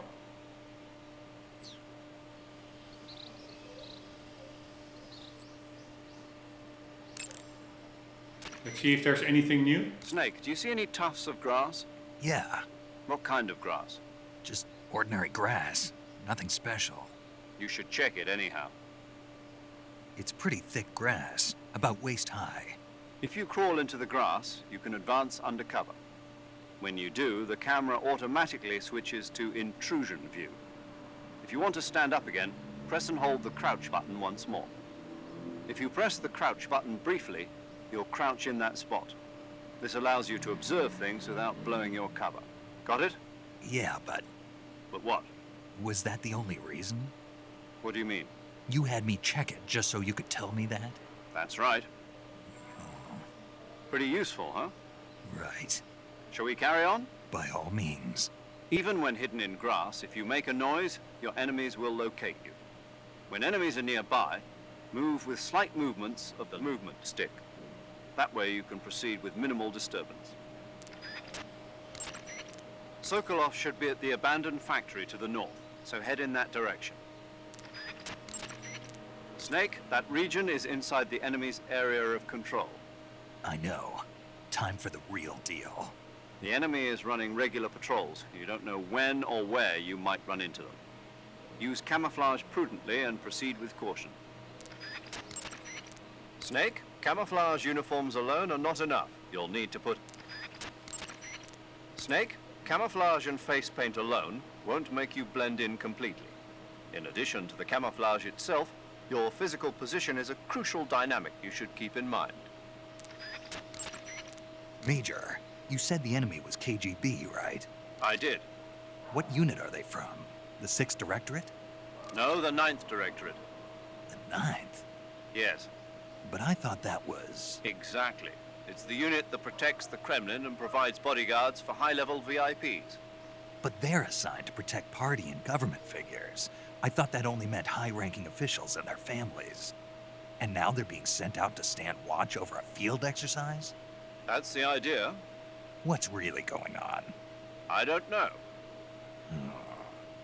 What I do know is that the director of the 9th Directorate is a well-known protege of Khrushchev. The Premier may have wanted to assign this mission to someone he knew he could trust. So he can't trust any other units? Ever since the withdrawal from Cuba, Khrushchev's position has been getting weaker day by day. This secret test is an act of desperation by a cornered man. If nothing else, the completion of Sokolov's new weapon in this test should help re-establish Khrushchev's authority in Moscow. So what you're saying is, there's also a good chance that whoever doesn't want to see that happen is going to try and interfere. Most likely, Khrushchev must have anticipated this and sent his most loyal unit, his trump card, to make sure that all goes well. Even when hidden in grass, if you make a noise, when enemies are nearby, move that way you can proceed. Snake, making it harder for the enemy to spot you isn't the only advantage. The harder you are, in other words, do every... Snake, the Mark 22 is a tranquilizer gun. Use it to put enemies to sleep without harming them. The speed with which the tranquilizer takes effect depends on the point of impact on the enemy. If a target is hit at a target, if you want... When you're out in nature, you'll find lots of places that you can use those places. You'd be a fool not to take... So always look around. Snake, in order to carry out the mission without being spotted, use the camera stick and constantly check... Snake, let me explain the enemy's various states of alert. You can capture animals alive. When you capture a lot... That area is home to the Sunda whistling thrush. The Sunda whistling thrush is a bird native to Java and Sumatra. It's distinguished by its large blue body and long beak. It really stands out in the forest. If you're aiming to catch one alive, use the tranquilizer gun. Got it. So... How does it taste? yeah. I don't know. You don't know. The guide doesn't say. I guess there's no reason you couldn't eat them. Oh, I see. But it's nice and plump, so I'm sure it'd make a hearty meal. That's a good point. You'll find a fruit called the Yabloko Moloko growing in that area. Diablo, what now? Yabloko Moloko. It's a Russian name that roughly translates as milk apple. It's a type of star apple. The juice is thick and sweet, like milk, hence the name. And if you cut one in half lengthwise, you'll see a star-shaped ring radiating out from the center. Hence the star apple. Right. The star-shaped part has a gelatinous texture and is said to be especially tasty. Sounds useful. You're welcome. For once. Did you say something? No, back to the mission. Snake, if you or one of your comrades is wounded in battle, what do you usually do? I call for a medic. What if there's no medic nearby? I don't even want to think about that. Think about it. That's my worst nightmare. Any soldier can perform basic first aid, but it takes a specialist to perform the more complicated procedures. I know a lot of guys who'd still be alive today if they'd had access to a medic. Me too. So I got to thinking, wouldn't it be great if we could parachute medics into the front lines where they're needed most? You bet. That's why you're called paramedic. Yeah. With a unit like that, we could save a couple of lives, huh? No, No? not a couple. We could save many lives. Thanks. I think the Army needs a unit like that. And if no one else will do it, I'm going to create one myself. Sounds like a plan. Will you help me? Count on it. That area is home to the particular... Snake, that area is an... Snake, do you know what epinephrine is? What's with the questions? Well, do you? No, Also known as adrenaline? never heard of it. Really? Nope. I have. Good for you. Do you want to hear about it? Not really. Oh, I think you should hear about it. Here we go. So, epinephrine is a type of hormone. It's secreted from the adrenal glands in high-stress situations, like when you're exercising or you're under pressure. The epinephrine is released into the bloodstream and stimulates special receptor cells on various organs throughout the body. This causes the heart to beat faster, the blood vessels to constrict, and the respiratory passages to expand. It also raises blood pressure. You ever notice how you're faster and stronger than normal when you're under stress? That's because of epinephrine, and when you're bleeding, it... Paramedic. Yeah, Is there a point to all of this? of course. In the alert phase, your body secretes epinephrine, and so your stamina won't be depleted as fast. Uh-huh. There. Good thing I told you, huh? As always. Man, that are really vague mechanics. That is pretty amazing that they thought about it and put into the game. Like, okay, it's an alert phase, adrenaline, less stamina consumption. It's pretty amazing. Snake, that area should be inhabited. Check your stamina gauge to see how much stamina you have remaining. Check your stamina gauge to see how much... The gun you're using is a test model of a suppressor-equipped pistol currently in development by the Navy that's been modified by the CIA into a tranquilizer gun. The suppressor-equipped pistol it's derived from is itself being developed for use by special forces based on the M39. The Mark 22. That's what they're going to call it if they decide to adopt it for official use. It uses a slide lock mechanism that will keep the firing sound down to a minimum. But I'll have to reload it by hand every time I fire, right? Right. You won't be able to fire multiple shots at once, so make every shot count. Aim for the enemy's vital spots. There's talk of designing the Mark 22 to accommodate special subsonic rounds. But for this mission, you'll be using specifically designed tranquilizer rounds. In a way, these tranquilizer rounds are like miniature syringes. When one of them strikes a target, the impact causes a needle contained within to shoot out.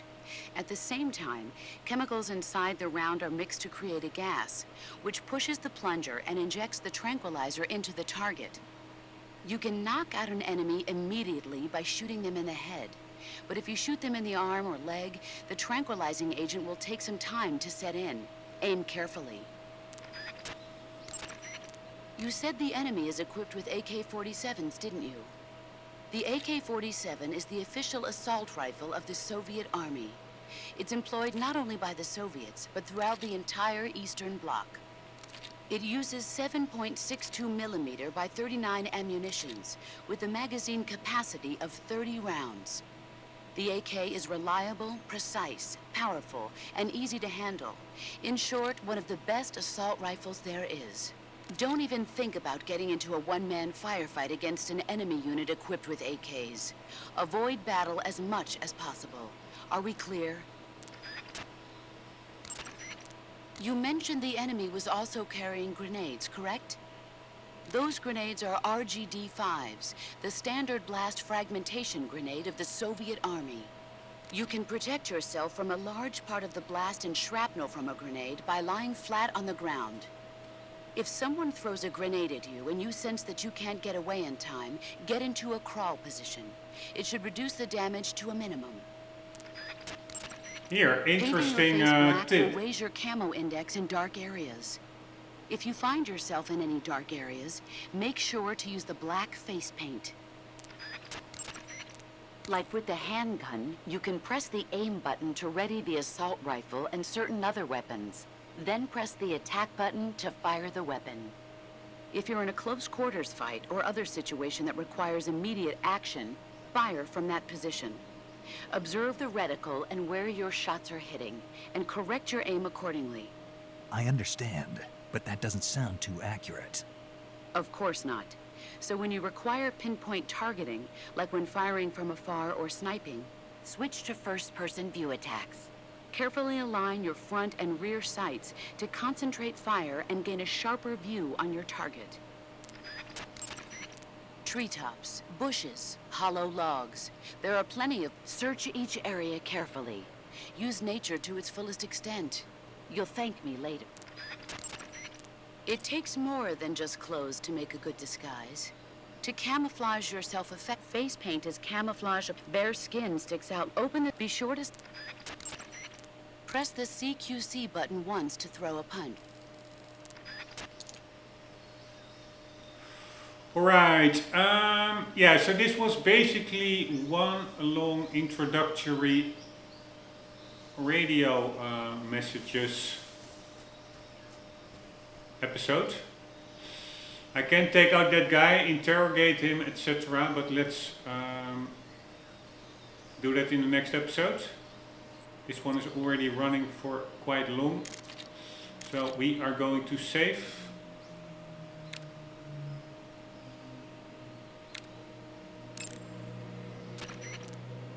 Saving the game, Snake?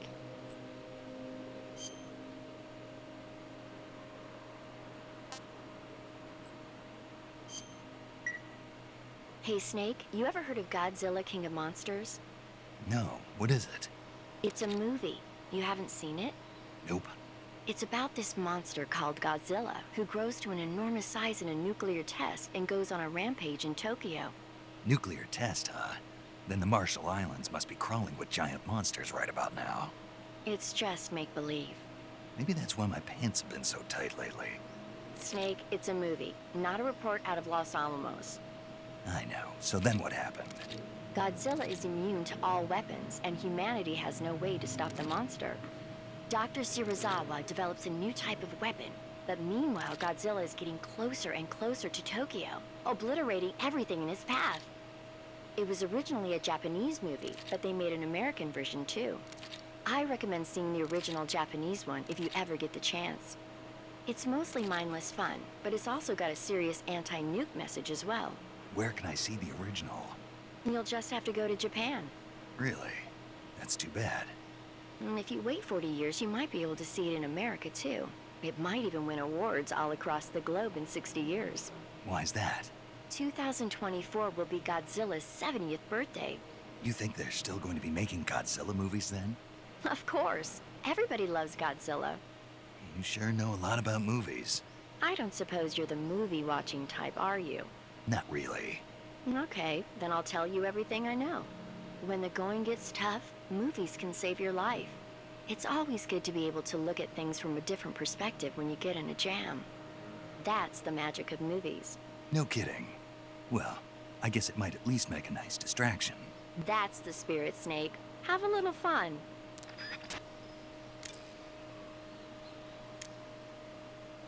Yeah, I'm not gonna exhaust her dialogue now on the movies, because I think you first have to save before she starts exposing on her movie knowledge. But It doesn't really matter. I could do it, just overwrite the same save, because I'm not going for any specific ranking anyways. But if I would go for a rank like Fox or Foxhound, I think then there's like besides a time limit of 5 hours or something, I think there's also a save limit, like less than 25 manual saves. So yeah, I already listened way too many radio entries, so let's do the movie entries organically. Once we save, we will just listen to Paramedic ramble about movies that she saw. Anyways, we will be ending this episode here now and continuing the next one with some actual gameplay. So I will make a note in the YouTube video that this was basically no gameplay, only expose, lore, radio messages, tips and tricks, etc. I still really enjoyed it, but yeah, that's maybe me getting a little bit older. It's a Sunday, it's nice to just shut off your mind and listen to some nice dialogue, I would say. Anyways, hope you enjoyed still. If anybody is still here, now, you know what, we can take out this guy.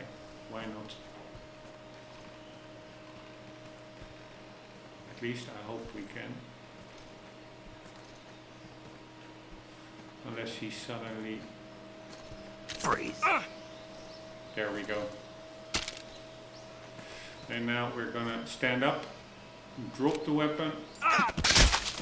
Here, this is what I mean. What the hell was that for accidental discharge of the shot? That didn't went very well. I should probably unequip my weapon before getting them. Anyways, let's interrogate him. Answer me. We won't hand over Sokolov. Alright, this guy has a radio, by the way. We are going to destroy his radio as well. Speak. Let go of me. Answer me. We won't hand over Sokolov. Alright, but it also said, yeah, sometimes they just drop items. This guy apparently doesn't. But it said like, yeah, you can hold them up again. And then he can maybe drop some other hidden items. But how do you hold them up again, I wonder?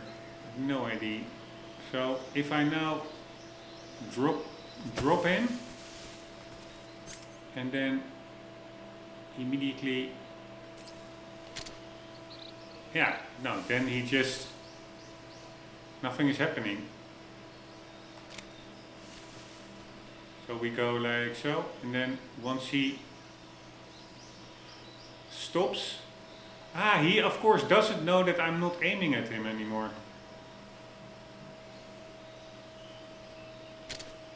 So now what I could do, he will see me. That is something that I actually don't want. Would like to stay totally...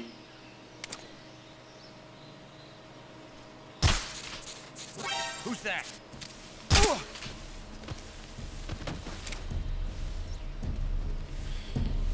Alright, so that was really weird. I was holding him up, and then suddenly he aggroed anyways, while I was still holding a gun on him. Anyways, we did destroy his radio, so he cannot call in reinforcements. Let's see if that's...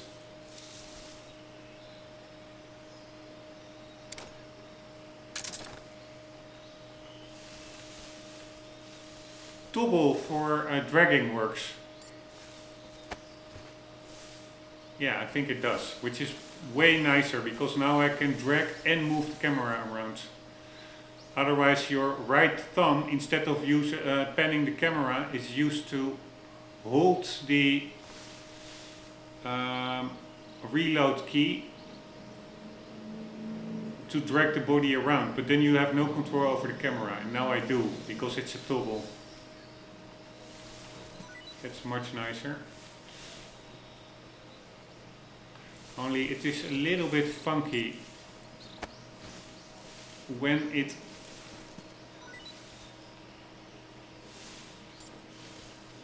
registers as picking up or not.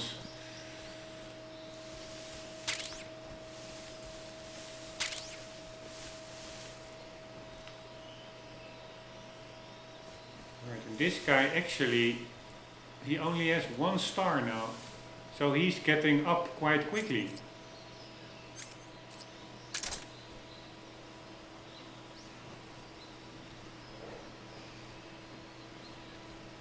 Was expecting, sometimes it takes way longer, the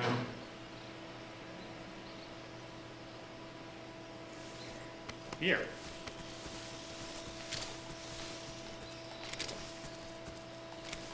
Freeze. Here, it is a little bit finicky. Sometimes it just doesn't trigger. I had to do it 3 times before it worked. Anywho, let's also test the throwing him on the ground. So we will go like so. We will drop the weapon. Take him so, and now we do, I think,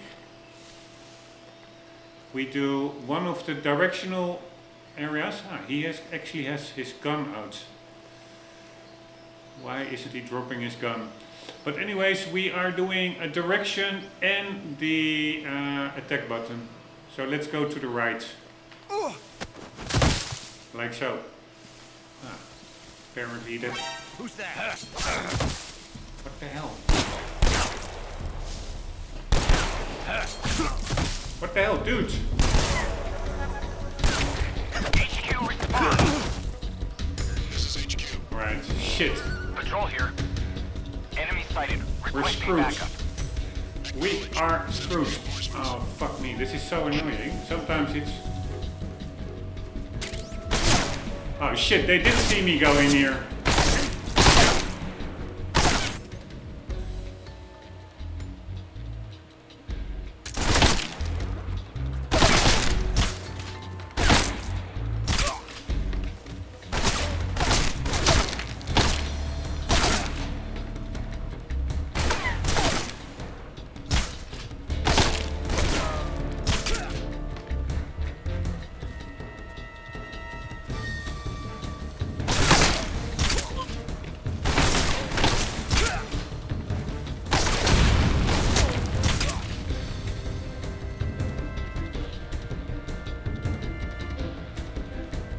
Alright, this is not really how I wanted it to go.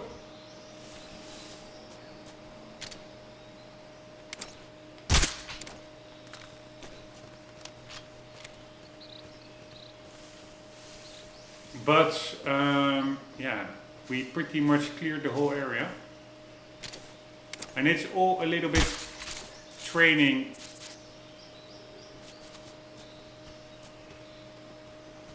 It would be handy if I could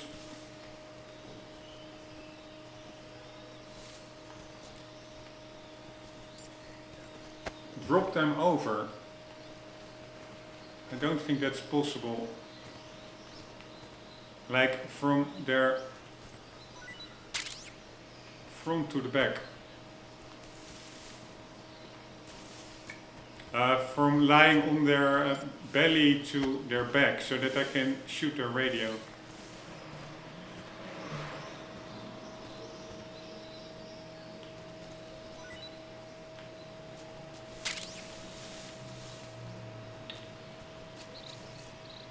Yeah, maybe I do like it dragging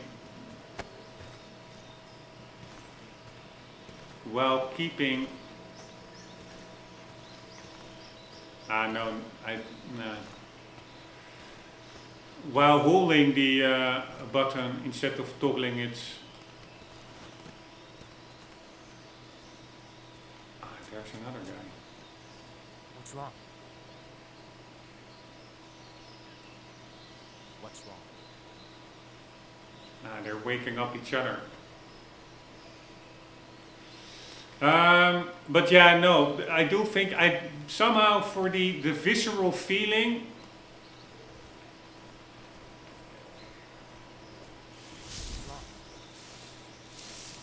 What's wrong? Where the hell are they?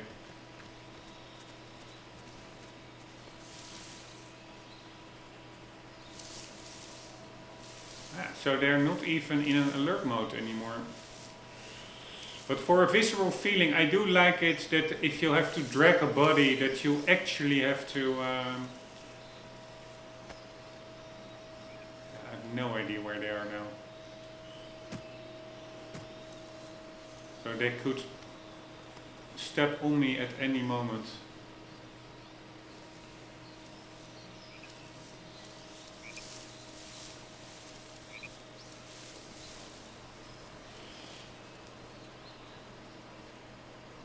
There they go, out of the area, back to their...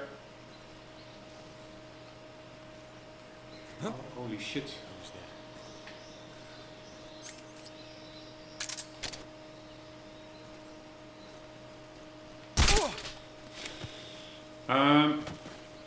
But for the visceral feeling, dragging a body while actually holding the button, I think it's nicer. Maybe it's also just because it was the how it was in the original game, just nostalgia.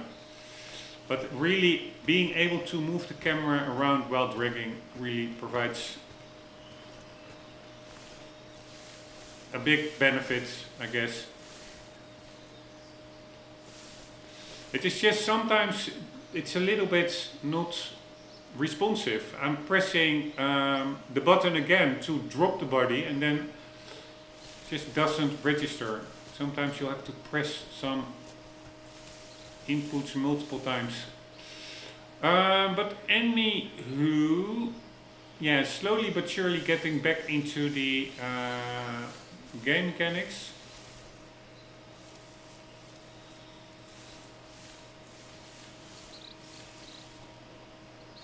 And getting all the collectibles while also doing a pacifist run is actually quite annoying, because these guys, you only take them out for not that long, like this guy. So then if you have multiple guys, you constantly have to reshoot them in the head or slam them to the ground again.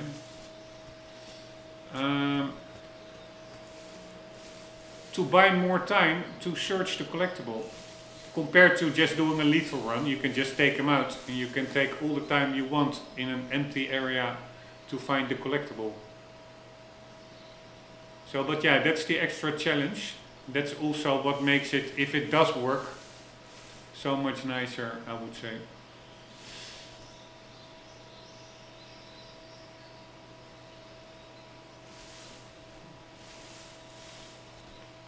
Alright, let's do a little bit more CQC. So he's standing up.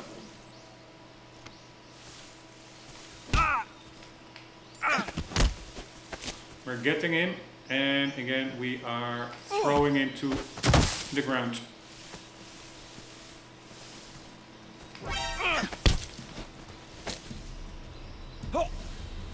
It does count as getting spotted, right? That way. Wow, I don't even know what happened there. Here, I really find it a little bit...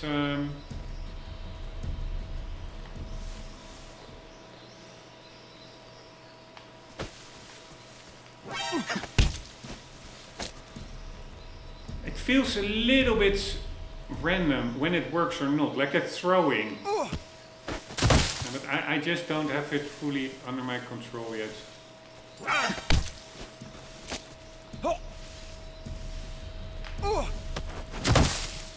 When do they go out? He just doesn't go out. It's actually not that random. It's actually goes quite well. So you can also grab them from the front.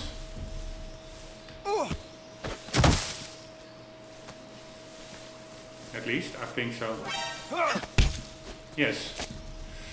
Alright, now we're gonna choke him out.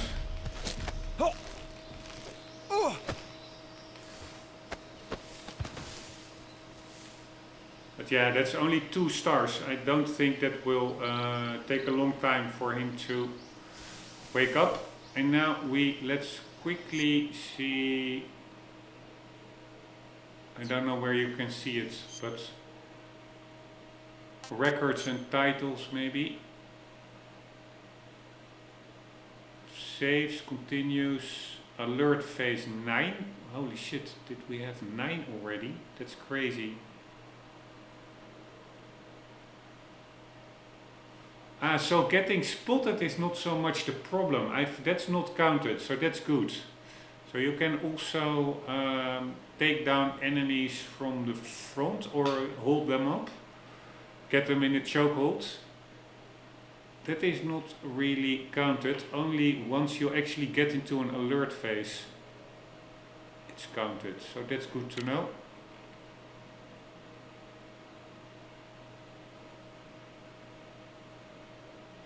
Records total.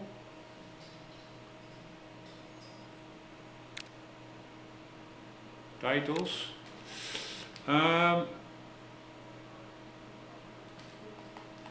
It's actually not that much that's being tracked, which is pretty nice. But then for a full stealth playthrough, I don't think it matters if you're being spotted once by an enemy, as long as he doesn't sound the alert. And I wonder how that works. He spots you, you knock him out, and then you get to another area. Can he then still, after waking up, thinking like, oh, holy shit, I got knocked out, let's trigger an alert phase, even when I'm already out of the area? I have no idea. We'll have to wait and see. Anywho, I'm rambling and going all over the place. Oh wait, it also said something about the collectibles. Yes, on the bottom right. That's also really weird. How can I have 4 out of 64? I don't even think I have 4 frogs. Pretty sure I have less. But how do I only have 3 of those duckies? Did I miss any? And that's also quite important for saving. Save after 1 or 2 areas so that you can backtrack and mop up any collectibles if you miss them. Because it can be quite easy if you're engrossed in the story or in the action that you just totally forget about the picking up the items before a cutscene, for example, triggers. But now the question is, how I shot 1 in the starting area.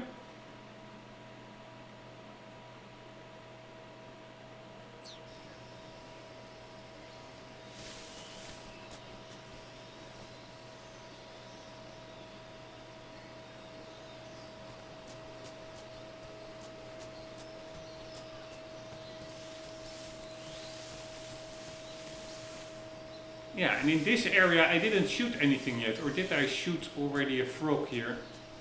I don't remember, honestly.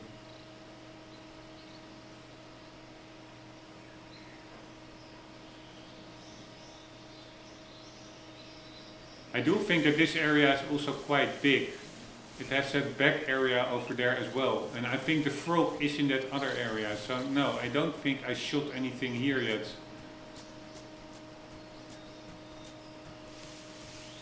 By the way, let's see our stamina.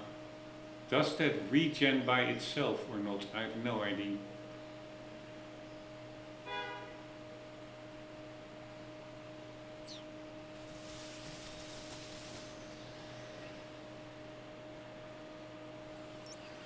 Over here, I'm pretty sure I shot the frog standing over there. We shot it.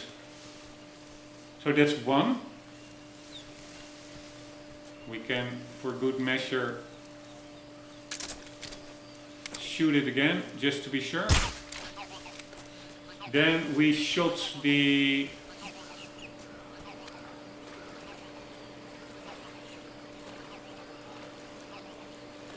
Ah, wow, the honey thingy respawns. We shot this one.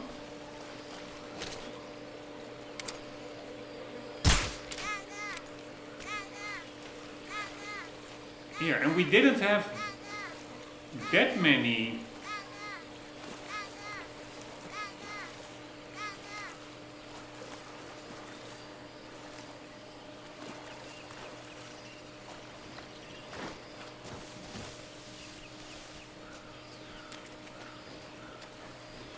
Areas anymore. So now I'm wondering, is that counter in that screen, is that from all playthroughs that you did? Maybe it is. Because this is one area and now we are going to the starting area, I'm pretty sure.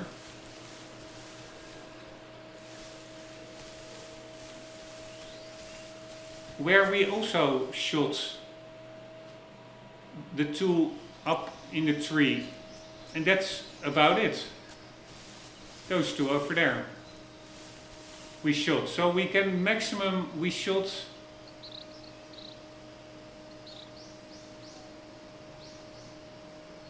Now I'm really confused. I think it was 3 frogs. No, or maybe even 2. 2 frogs, 2 ducks.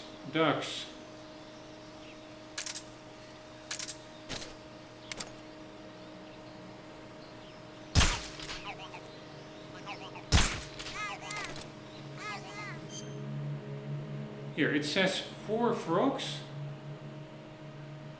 and 3 ducks. I have no idea.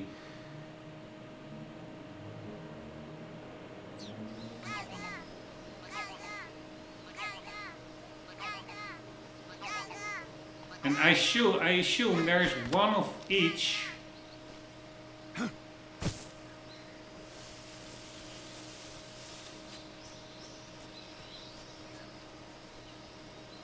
In each area separated by a loading screen, right? It cannot be that there are more of them in each area. So this is just one area over here.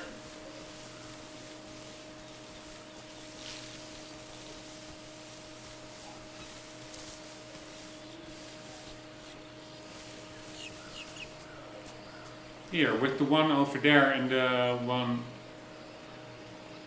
Oh shit.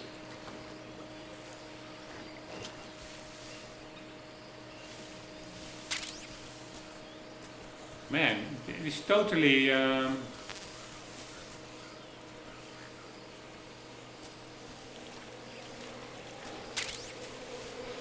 everything respawns.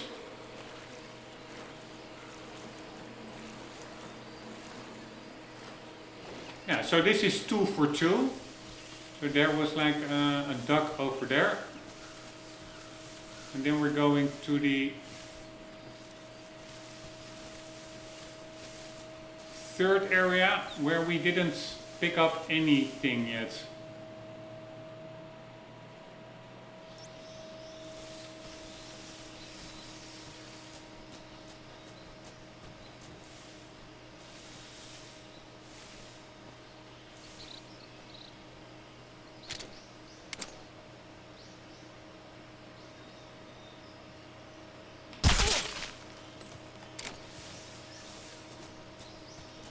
Unless during playtesting I shot one over here maybe? No, I really don't think so. But even if I did, how can I then get to 4? Or did I already go further with playtesting? Yeah, that's maybe it. Maybe my playtesting was...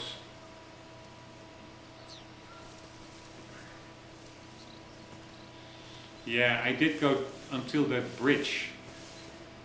That's probably it. Alright, then it makes sense. But anyways, those collectibles, I do think they carry over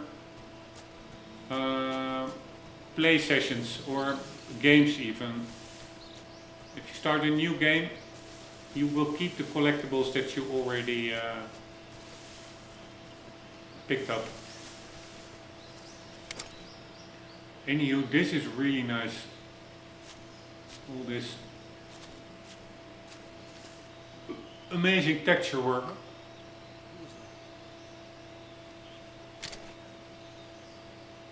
Who is that? It's your daddy. I was really shooting above him to account for the bullet drop.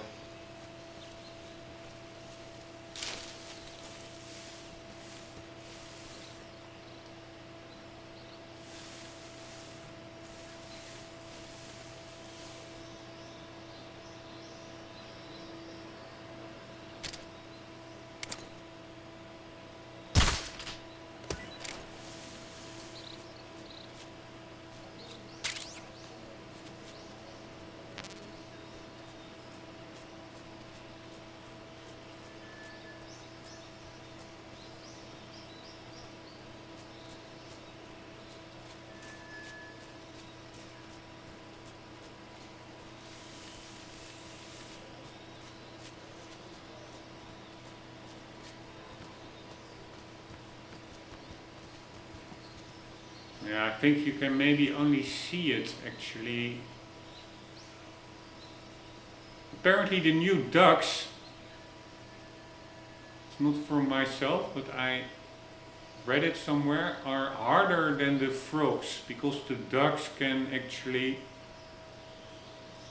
be a bit camouflaged. Although I would say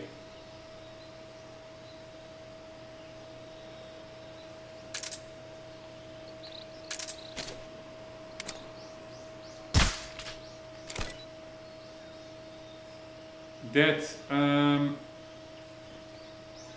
a yellow duck should be easier to spot than a green frog in the jungle.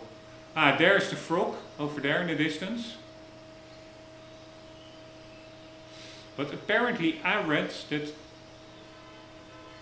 the duckies are actually harder to get them all than the frogs.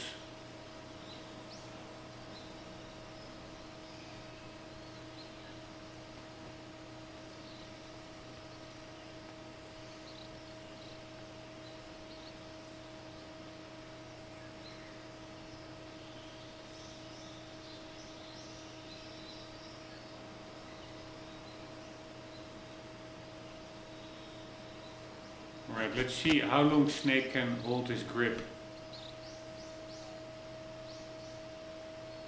Just to get back into the game mechanics before starting the game for real.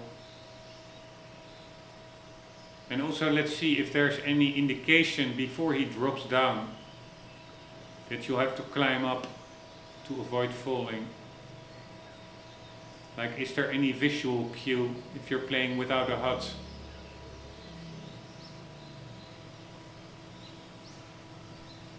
Nope. And now the next thing is, here we still have stamina. The grip meter is of course different from stamina. But yeah, so it is basically 20 seconds or something.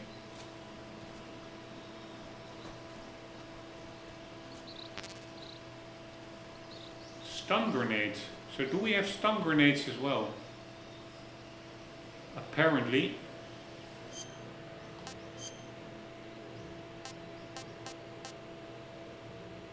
Flashbang grenades developed by the Soviet Union produces an intense flash of light and a loud bang upon detonation, disorienting and even knocking out human targets in the area of effect. But I assume we can test it. Let's indeed test it quickly. I thought there were more enemies here. I don't understand. There's supposed to be a guy walking around here as well. Maybe I'm missing something, but I assume if you use a stun grenade, maybe not.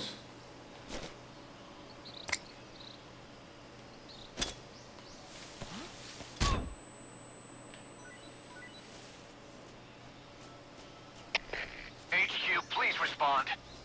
This is HQ. Patrol here.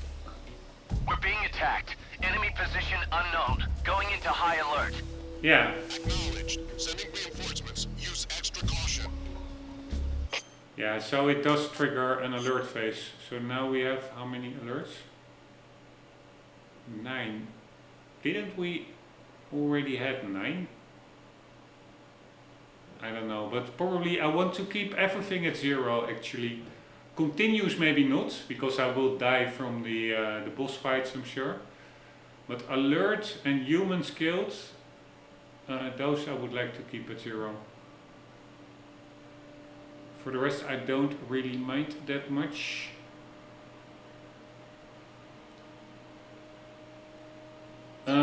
But anywho,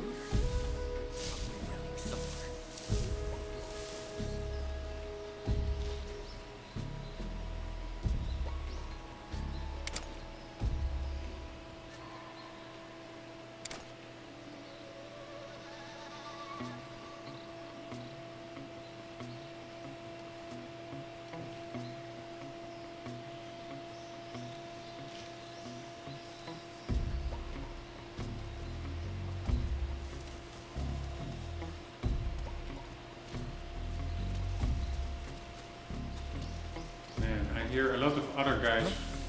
Is somebody there? Keep your guard up. Who's that? Right, I think it's time for a stun grenade. HQ respond. This is HQ. Patrol here. Enemy sighted. Commencing attack. Enemies.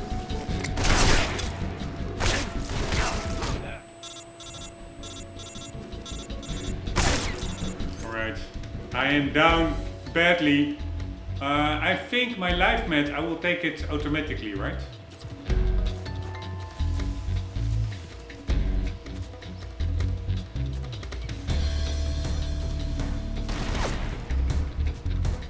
Alright, do they follow you into another area, I wonder? It's just a little bit messing around. No, I don't think they do actually.